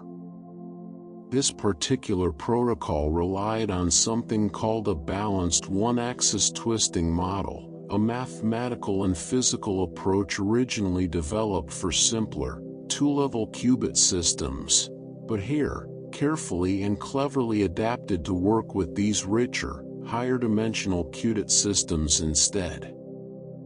It's a lovely example of how progress in quantum science often unfolds. Existing tools and techniques, originally built for simpler systems, gradually extended, generalized, and reimagined to meet the demands of increasingly complex quantum systems. Let's turn our attention now to another dimension of complexity altogether, not the number of quantum levels involved, but the different physical properties, or degrees of freedom, that can actually carry entangled quantum information, particularly when working with photons. Entangled photons, it turns out, can be encoded using a variety of different degrees of freedom. This might include their path, meaning literally which of several possible physical routes a photon travels through an optical system, their spatial mode, referring to more complex patterns describing exactly how a photon's wave-like properties are shaped and structured, or their time and frequency bins, essentially, precise information about exactly when a photon arrives, or the exact frequency, or color, at which it's oscillating. Each of these different degrees of freedom offers a distinct, valuable way of encoding and manipulating quantum information within photons, and researchers often choose among them based on the very particular practical demands of a given experiment or application, some degrees of freedom proving more robust for long-distance transmission through optical fiber, for instance, while others prove more convenient for certain kinds of precise, localized quantum information processing within a laboratory setting. Let's close this particular segment with a genuinely exciting, quite recent development, one that reveals just how much remains to be discovered, even within a field as extensively studied as photon entanglement. In 2025, researchers reported a real breakthrough, the discovery of an entirely new type of entanglement, involving the total angular momentum of photons, specifically within nanoscale structures. Angular momentum, in this context, relates to a subtle rotational property that light can carry, quite distinct from the simpler properties, like path or polarization, that have traditionally been used to study and demonstrate photon entanglement throughout most of this story we've been following together. Discovering an entirely new form of entanglement, particularly one that only reveals itself within carefully engineered nanoscale structures, is a genuinely significant moment in this field.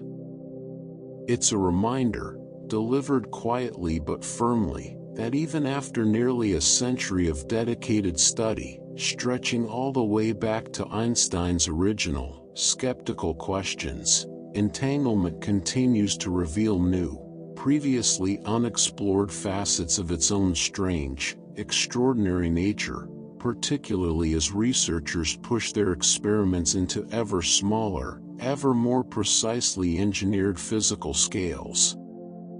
We've covered considerable ground once again in this segment. From new, more efficient ways of identifying W states, without the burden of full quantum tomography, through their meaningful role in supporting future teleportation and measurement-based quantum computing, into the expanding, information-rich world of high-dimensional entanglement, involving qubits, quartz, and carefully adapted mathematical models, through the many different physical properties photons can use to carry entangled information, and finally, to a genuinely fresh discovery in 2025, revealing an entirely new form of entanglement, hidden quietly within the angular momentum of light itself, waiting patiently within nanoscale structures to finally be found. Let this settle with you now, gently, the way it always does.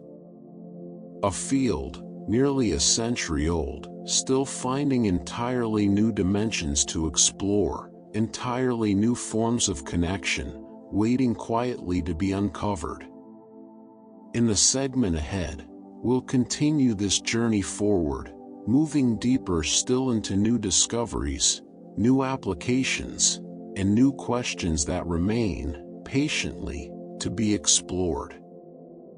For now, let your thoughts rest, softly, in everything we've gathered together so far, and allow this quiet, steady unfolding of discovery to carry you forward, once again, gently, into what comes next. We closed the last segment with a genuinely fresh discovery, a new form of entanglement, found hiding in the angular momentum of photons within nanoscale structures.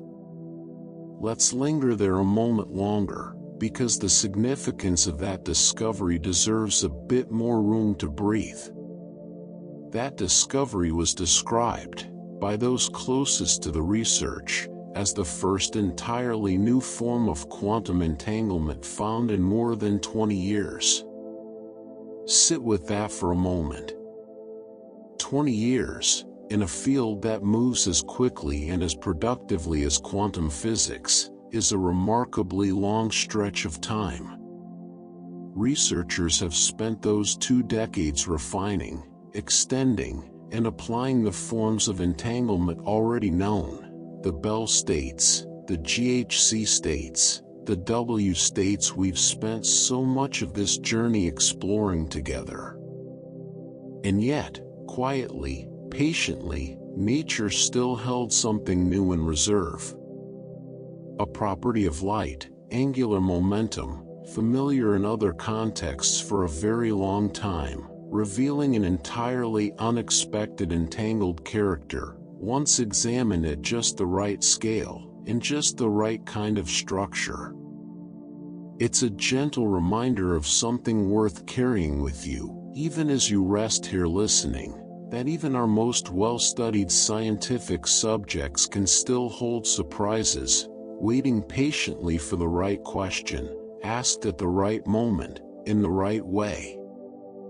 Let's continue now, moving from this remarkable discovery into some of the newest engineering achievements built around entanglement, achievements that bring together many of the ideas we've already gathered along this journey. Integrated photonic quantum chips have recently made significant progress, successfully producing what's called continuous variable multipartite entanglement, along with structures known as cluster states. Let's take these ideas slowly, one at a time. An integrated photonic chip is, in essence, a small, carefully engineered device that manipulates photons using tiny, precisely fabricated optical circuits, etched directly onto a chip, much like the electronic circuits found in ordinary computer processors, but designed instead to guide, split, and combine particles of light. These chips represent an important shift in how quantum experiments are built, moving away from the large, room-filling arrangements of mirrors, lenses, and lasers that once defined much of quantum optics research, toward compact, stable, and potentially mass-producible devices. The entanglement produced by these chips, in this particular case, is described as continuous variable. This is a subtly different approach from the qubit-based entanglement we've focused on for most of our journey. Rather than working with discrete, distinct states, like the simple 0 and 1 of a qubit, continuous variable systems work with properties that can vary smoothly, continuously, across a whole range of possible values, properties like the precise amplitude or phase of a light wave. Entangling these continuous properties across many particles at once, which is what multipartite refers to here, opens up a somewhat different, but equally powerful, set of tools for quantum information processing. Alongside this continuous variable entanglement, these photonic chips also produced what are known as cluster states. A cluster state is a particular, carefully structured pattern of multipartite entanglement, specifically designed to serve as the foundation for that measurement-based quantum computing approach we touched on earlier, where computation unfolds not through a traditional sequence of logical operations, but through a careful, deliberate sequence of measurements, performed across a large, pre-entangled cluster of particles. Producing genuine cluster states, reliably, on a small, integrated photonic chip, represents a meaningful, practical step toward building compact, scalable quantum computing hardware. From these small, elegant photonic chips, let's turn to another recent and rather impressive engineering achievement, one that brings together two of the technologies we've already explored separately throughout this journey: trapped ions and photons. In 2025, researchers used what's called a cavity-integrated trapped ion processor to create multipartite photonic GHZ states. Here, a trapped ion, held with the same careful precision we've discussed throughout much of our journey together, is placed inside a small optical cavity, essentially, a carefully constructed chamber, lined with precisely positioned mirrors, designed to interact very efficiently with light. By controlling the ion's quantum state and its interaction with this surrounding cavity, researchers can generate individual photons, one after another, each one carrying quantum information that becomes entangled with the others, ultimately forming these complex, multi-particle GHZ states, entirely out of light. This combination is particularly clever, because it brings together the individual strengths of two very different quantum technologies. Trapped ions, as we've discussed, are exceptionally good at reliably storing and precisely manipulating quantum information, but they're not naturally suited to traveling long distances. Photons, on the other hand, travel beautifully, at the speed of light itself, through both open air and optical fiber, but they're much harder to store or hold in place for extended periods. By using a trapped ion processor specifically to generate carefully entangled photons, researchers create exactly the kind of flying carriers of entanglement needed to connect separate, distant quantum nodes together.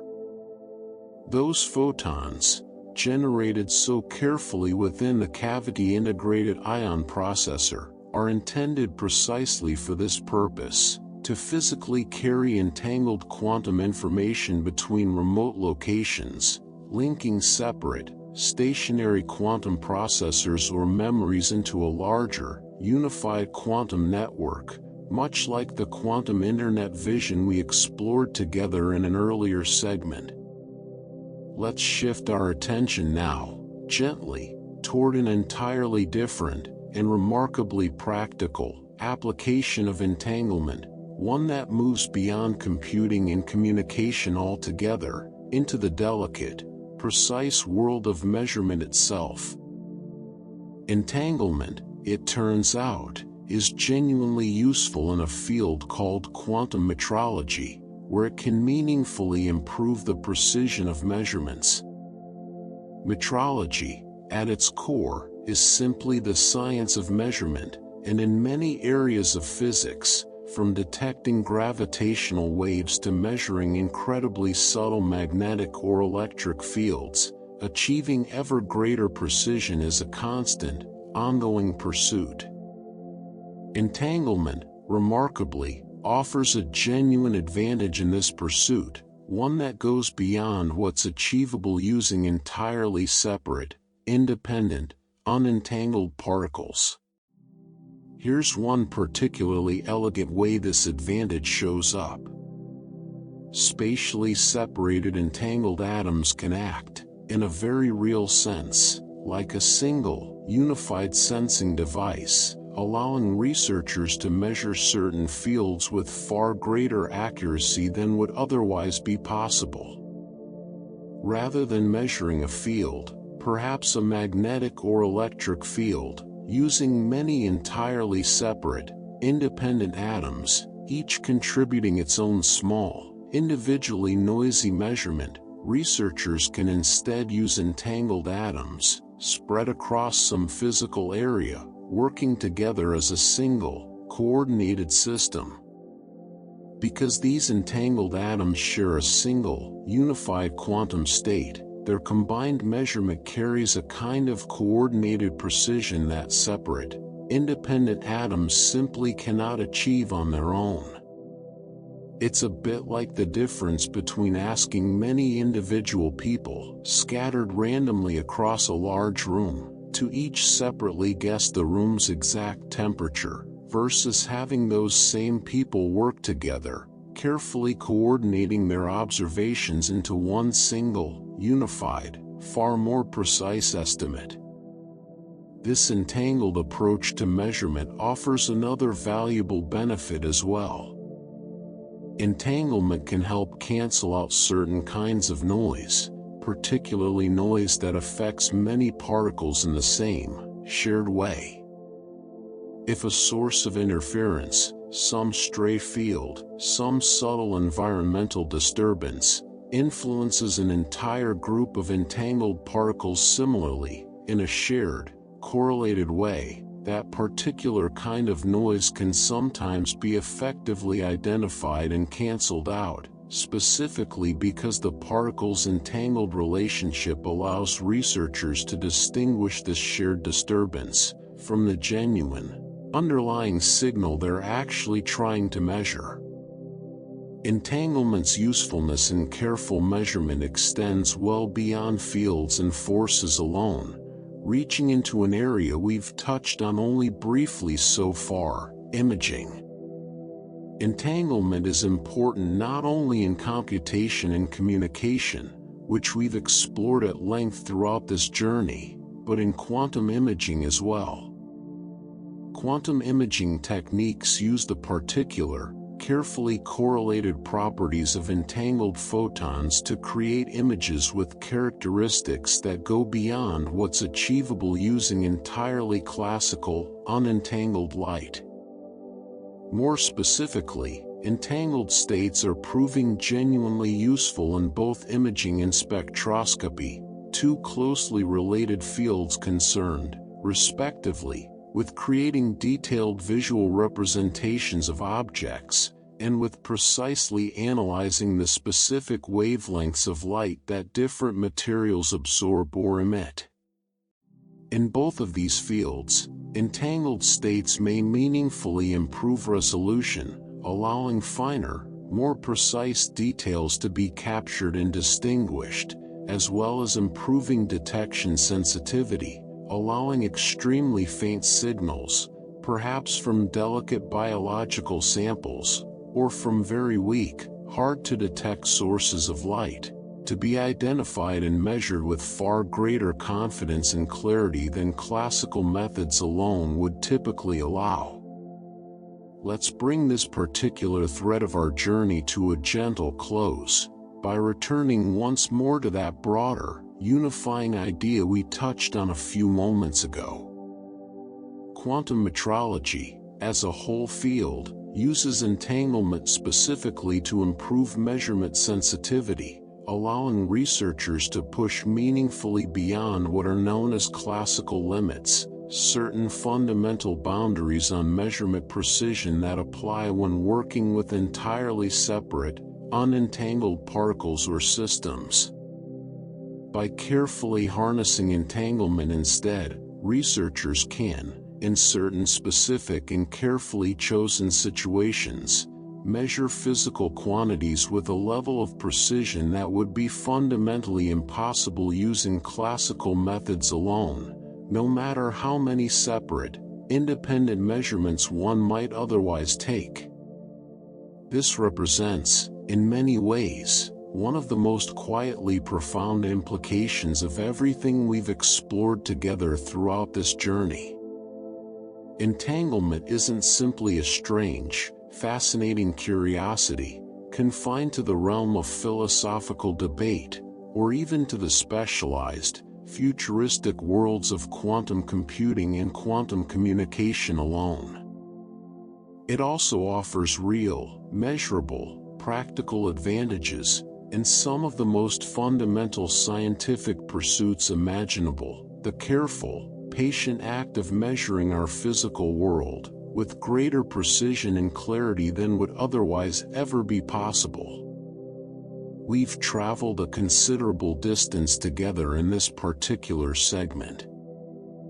From the quiet significance of a genuinely new form of entanglement, the first discovered in over 20 years, through the elegant engineering of photonic chips producing continuous variable entanglement and cluster states, through the clever combination of trapped ions and photons, generating flying carriers of entanglement, intended to link distant quantum nodes together, and finally, into the practical, precise world of quantum metrology and quantum imaging, where entanglement quietly, patiently, allows us to measure and observe our universe with a clarity that classical physics alone could never provide. Let this settle gently with you now, the way it always does at this point in our journey together.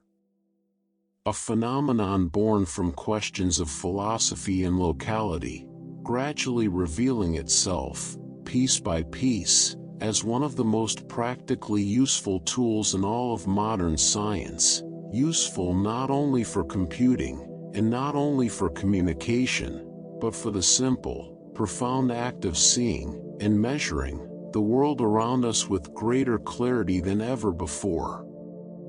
In the segment ahead, we'll continue following this remarkable story forward, deeper still into new frontiers, new questions, and new discoveries that remain, quietly, patiently, waiting to be explored.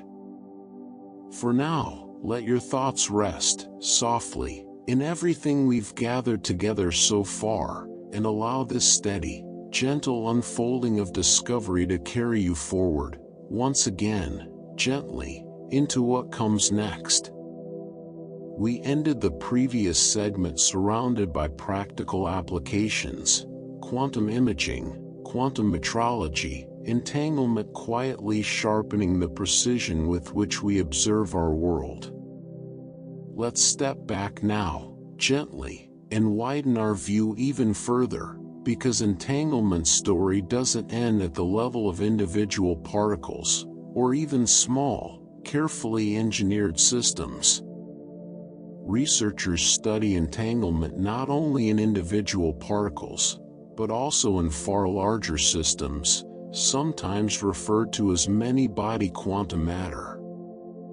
Imagine, for a moment, not just 2 particles, or 10, or even 1,000, but vast collections of interacting particles, forming entire materials, the kind of complex quantum matter found in exotic materials studied deep within condensed matter physics.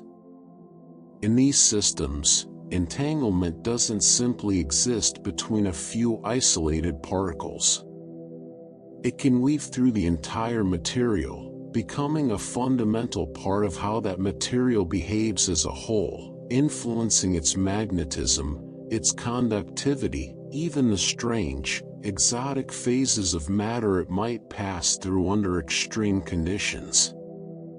This broader view of entanglement, reaching into the heart of complex materials, connects to something worth pausing on for a moment, a quiet truth about how scientific progress often unfolds.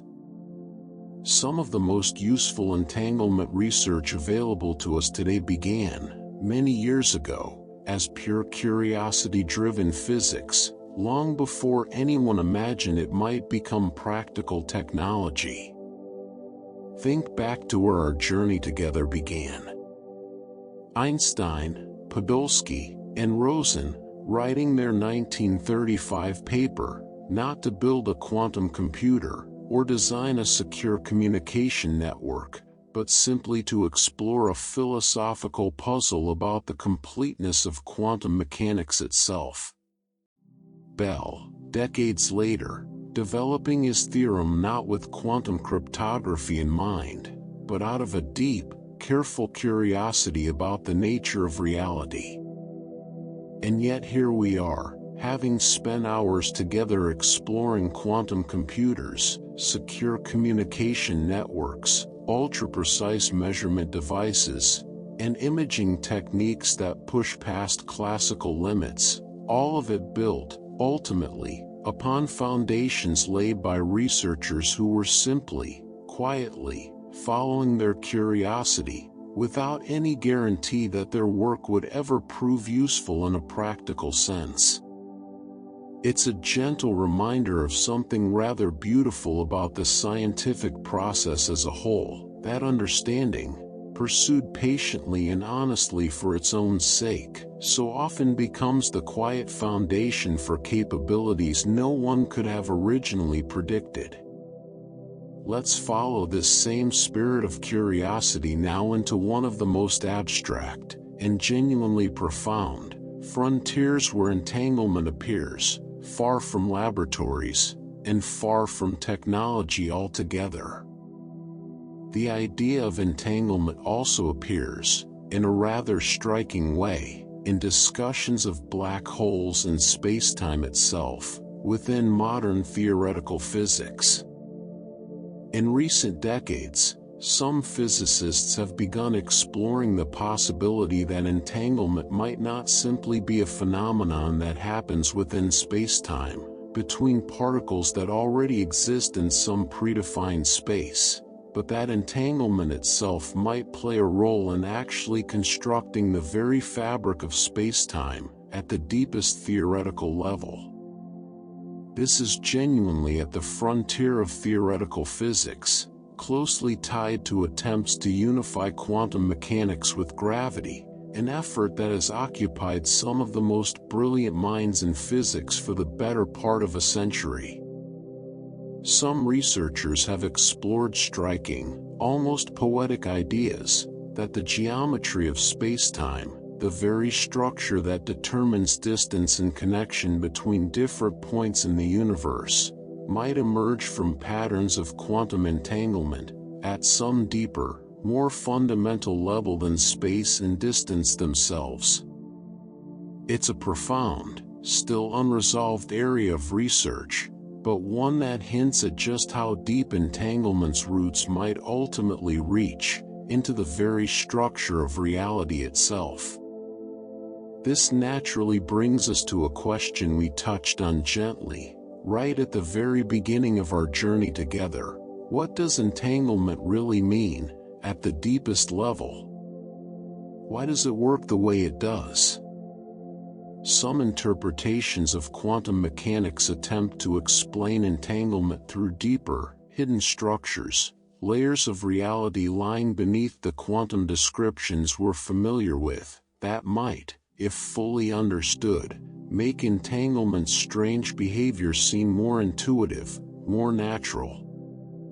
Other interpretations take quite different approaches entirely, some suggesting that quantum probabilities reflect a fundamentally random universe, others proposing that reality itself branches, endlessly, into multiple simultaneous outcomes.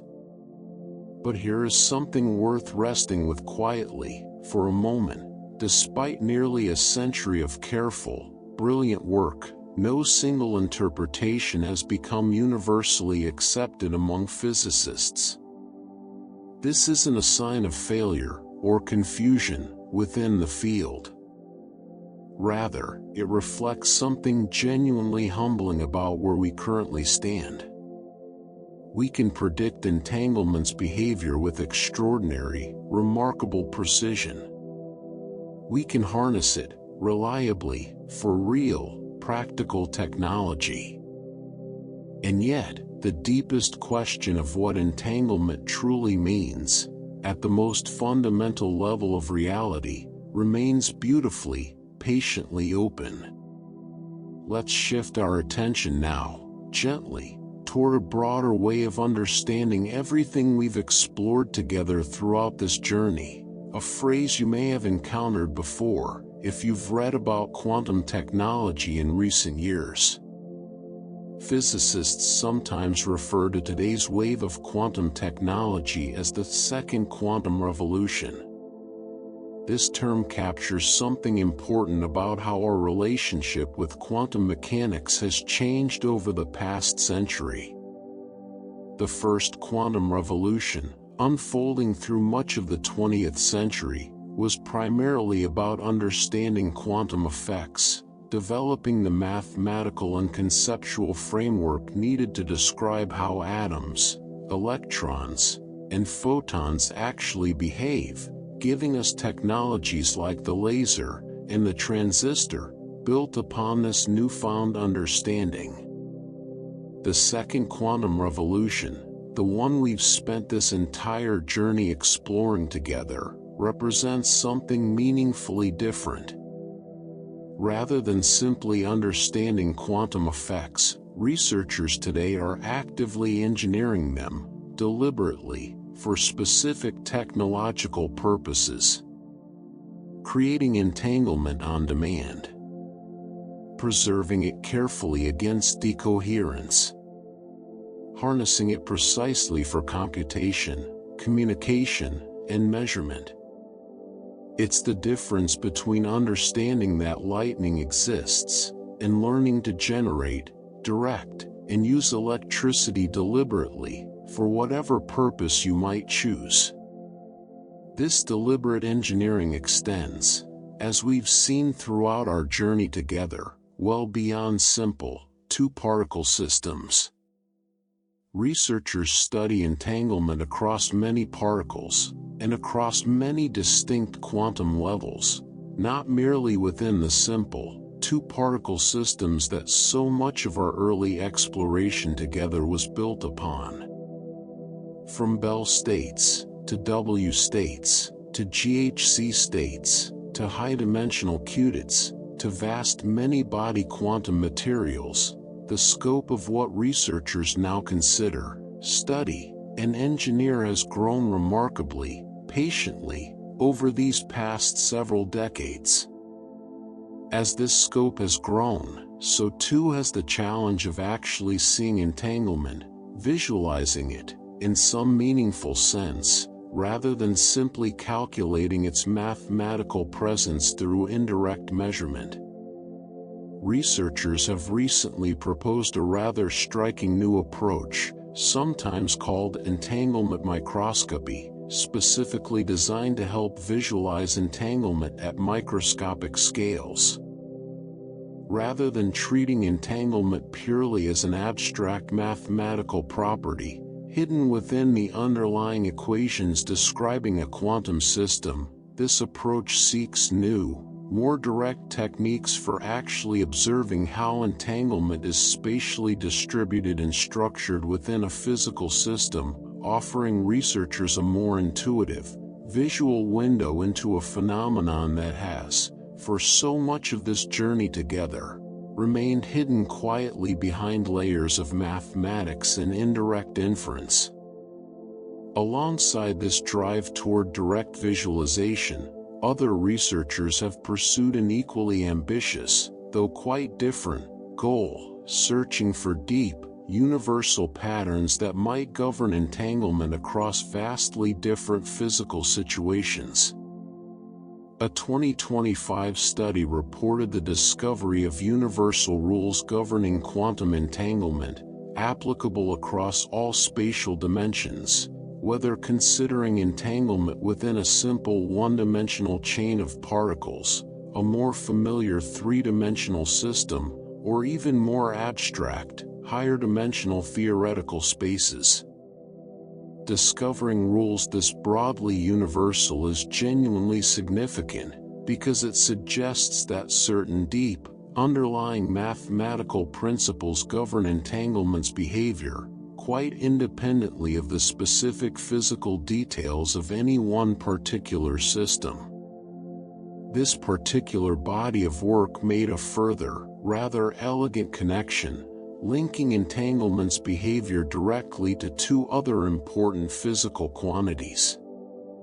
Ringy entropy, a more generalized mathematical extension of the entropy measure we discussed earlier in our journey, useful for capturing subtly different aspects of quantum uncertainty and correlation, and Casimir energy, a rather remarkable physical effect, arising from the quantum fluctuations of empty space itself, first predicted decades ago, and since confirmed through careful experimental measurement.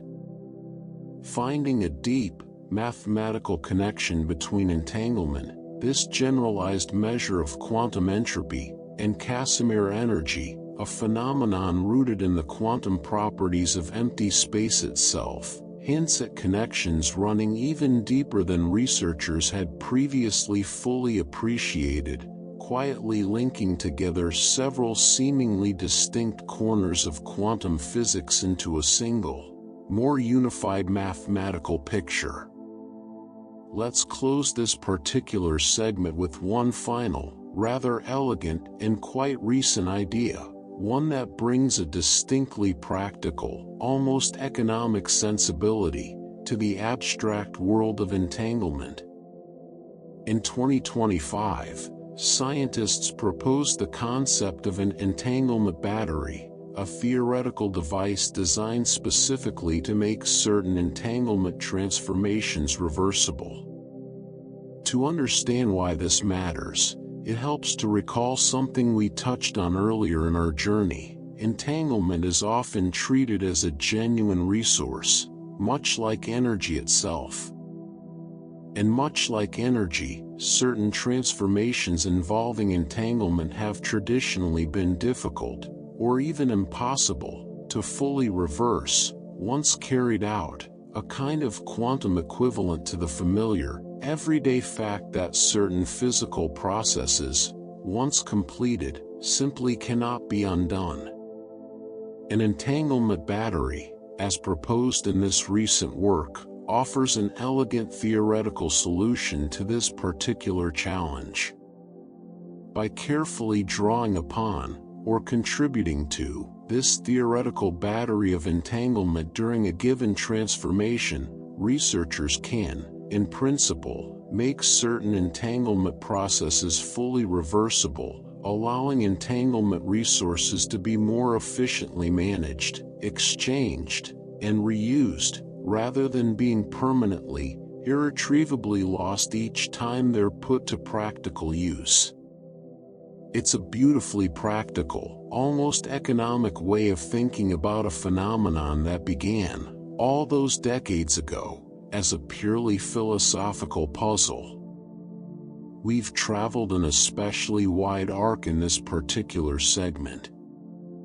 From individual particles, all the way out to vast, complex many-body quantum matter, from the quiet, patient origins of curiosity-driven research, blossoming unexpectedly into genuine, practical technology, into the profound, still unresolved question of entanglement's possible role in the very structure of spacetime itself, through the many competing interpretations of quantum mechanics, none yet universally accepted, into the broader framing of our current second quantum revolution. Actively engineering what earlier generations could only observe and describe, through new efforts to directly visualize entanglement at microscopic scales, universal mathematical rules connecting entanglement to entropy and the quantum energy of empty space itself, and finally, to the elegant, practical vision of an entanglement battery, designed to make entanglement's resources more efficiently reversible. Let this settle with you now, gently, the way it always does at this point in our journey together. A phenomenon that began as a philosophical challenge, now reaching quietly into the structure of materials, the mathematics of spacetime, and the careful, patient architecture of an entirely new kind of technology. In the segment ahead, we'll continue following this remarkable story forward, moving closer now toward the final chapters of our journey together, as we gather the remaining threads of this vast, patient exploration of quantum entanglement. For now, let your thoughts rest, softly, in everything we've gathered together so far, and allow this steady, gentle unfolding of discovery to carry you forward, once again, gently, into what comes next. We ended the last segment surrounded by some of the most abstract frontiers of entanglement research, spacetime, universal mathematical rules, and the elegant idea of an entanglement battery. Now, as we enter this final stretch of our long journey together, let's bring our attention back down to earth, gently, into some of the newest, most tangible advances shaping the years just ahead of us, and then, at last, let this story find its rest. Let's begin with a rather elegant refinement of an idea we've touched on more than once throughout our time together. Researchers have shown that certain measurements can be performed on distant particles, in genuinely new ways, if the measuring devices themselves share entanglement, rather than only the particles being measured.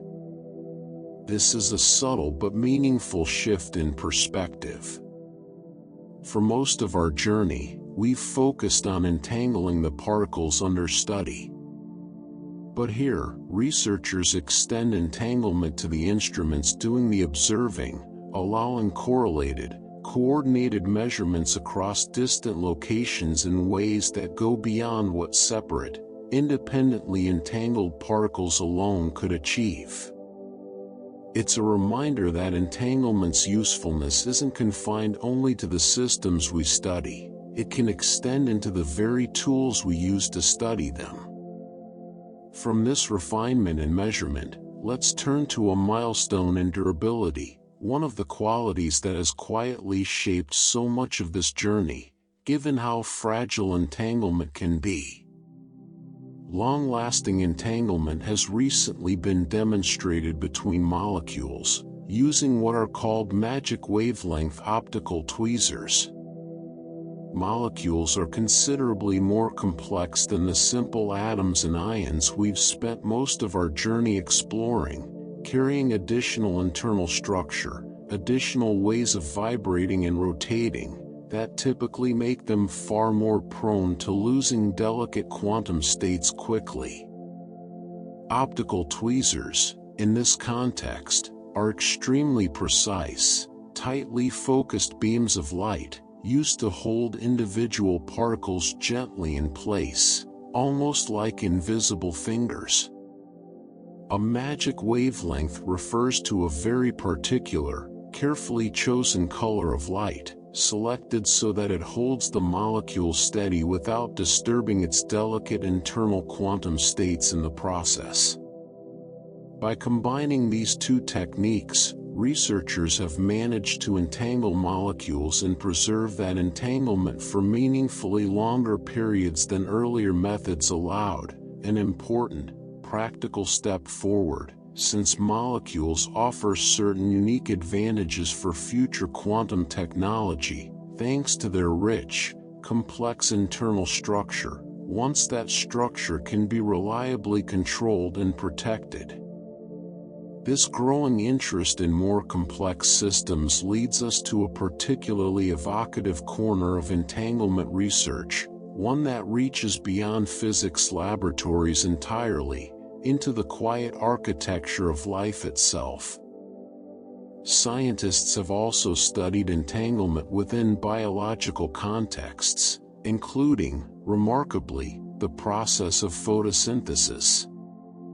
Photosynthesis, the process by which plants and certain microorganisms convert light into usable chemical energy, involves an extraordinarily efficient transfer of energy, moving through delicate molecular structures with a speed and precision that has long fascinated researchers.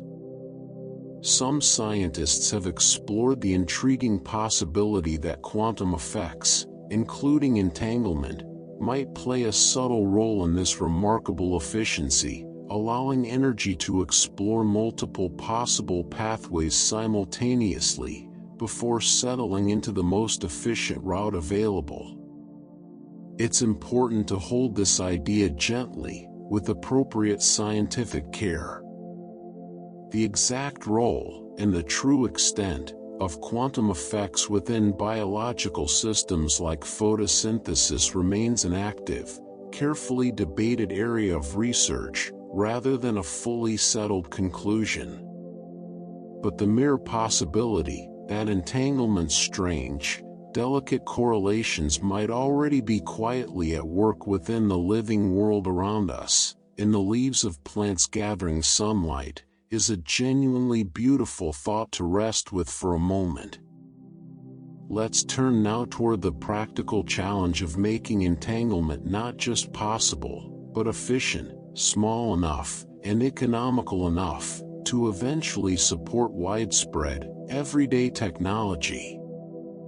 New nanoscale methods are steadily making entanglement generation smaller, and considerably more energy efficient, paving the way for future technologies that might one day integrate quantum capabilities as seamlessly as today's devices integrate classical electronics.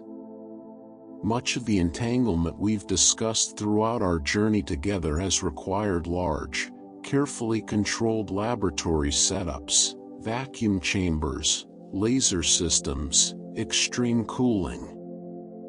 For quantum technology to become truly widespread, genuinely practical, these processes need to shrink considerably, both in physical size and in the energy required to sustain them. These emerging nanoscale approaches represent quiet, careful progress toward exactly that future. From this practical engineering, let's turn briefly to an idea with a rather playful, evocative name.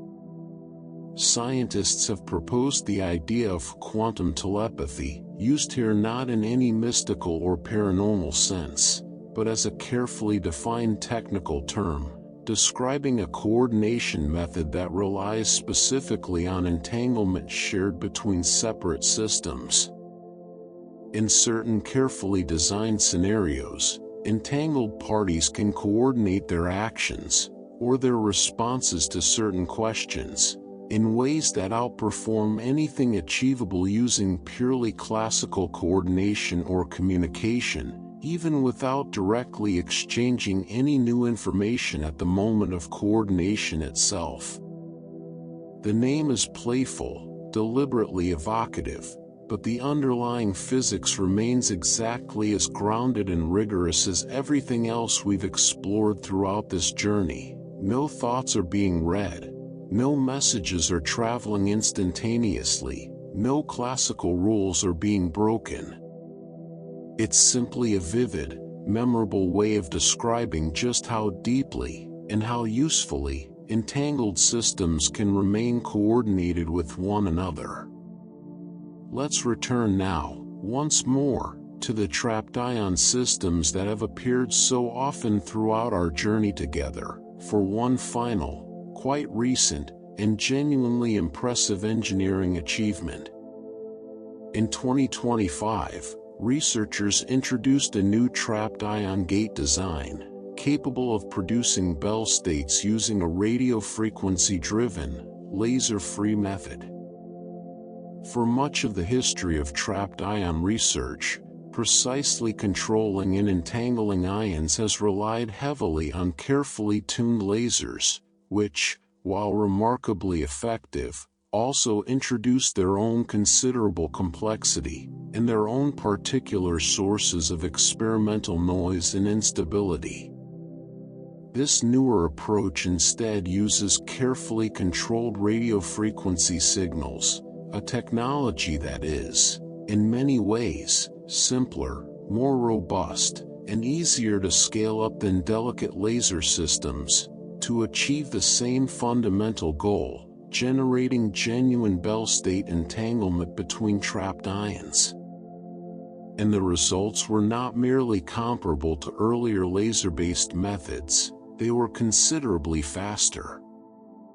This particular radio frequency-driven gate was reported to operate roughly 10 times faster than earlier, comparable gate designs.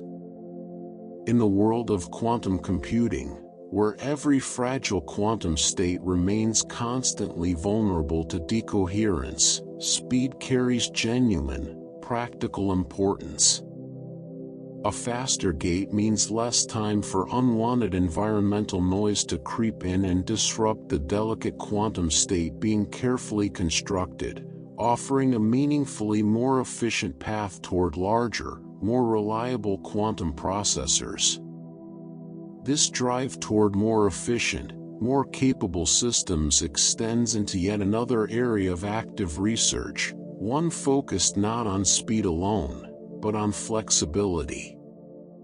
Multi-species entangling operations, involving different types of ions entangled together within a single system, are currently being developed specifically to support scalable quantum computers.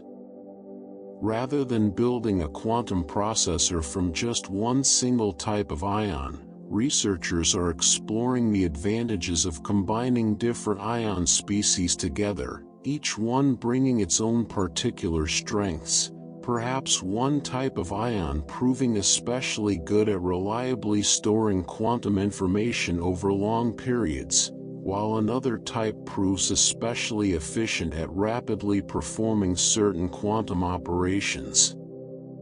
By developing reliable ways to entangle these different types of ions together within a single, unified system, researchers hope to build future quantum computers that combine the best particular qualities of multiple technologies, rather than being constrained by the limitations of any single ion species alone. As we near the very end of our journey together, let's turn to one final, forward-looking vision, tying together many of the technological threads we've followed throughout our time together. Topological photonic networks, a rather elegant and advanced approach to guiding and controlling light, may eventually allow researchers to distribute multipartite entanglement fully on demand, precisely when and where it's needed, across a growing quantum network. The word topological here refers to certain deep, structural properties of these photonic networks, properties that tend to make them particularly robust and resistant to certain kinds of disturbance and imperfection, a quality, given everything we now understand about entanglement's fragility, that carries considerable, practical value. If researchers succeed in fully realizing this vision, it would represent a meaningful, significant step toward the reliable, on-demand quantum networks that so much of the more ambitious research we've explored throughout this journey has been quietly working toward, all along. And now, gently, we arrive at the very end of our long journey together, and it feels fitting, somehow, to return to where we began. Entanglement, in the end, is simply a mathematical property of a shared quantum state, not a physical thread connecting particles, not some invisible string stretching quietly across the universe, but a deep, subtle relationship, woven into the very mathematics that describes how quantum systems truly behave.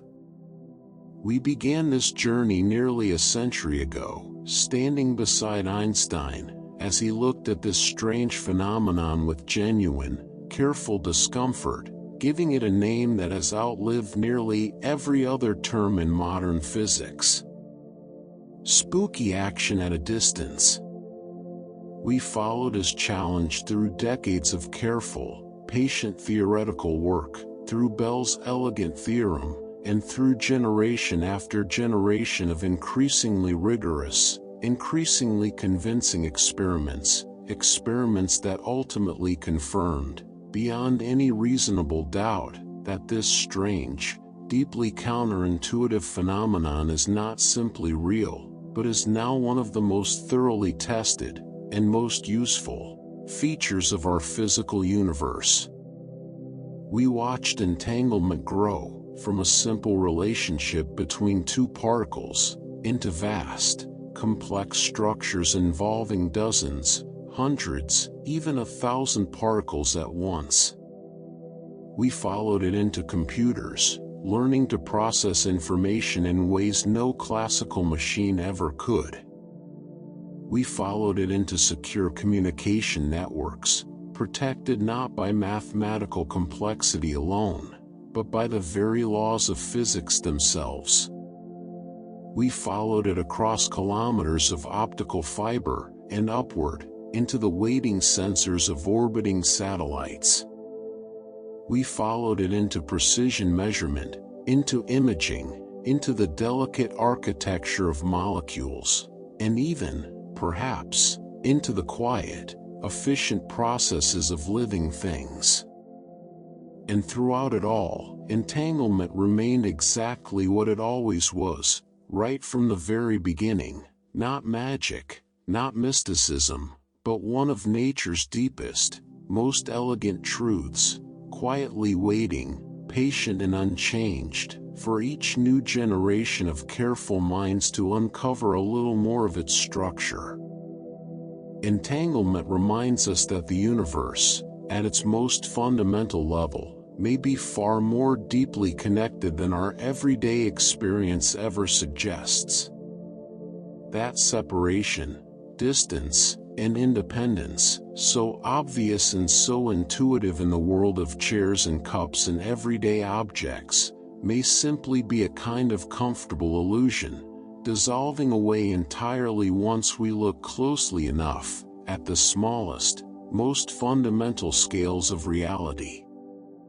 If you've stayed with this story through its entirety, through Einstein's early doubt, through decades of careful proof, through computers and satellites and molecules and space-time itself, thank you, quietly, for allowing this long, patient unfolding of discovery to accompany you through these hours.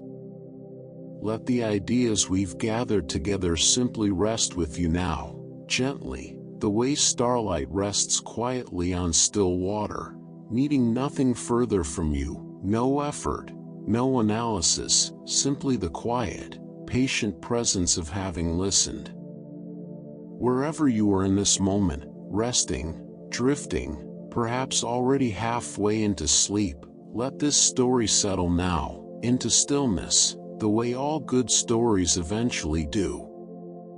Rest well.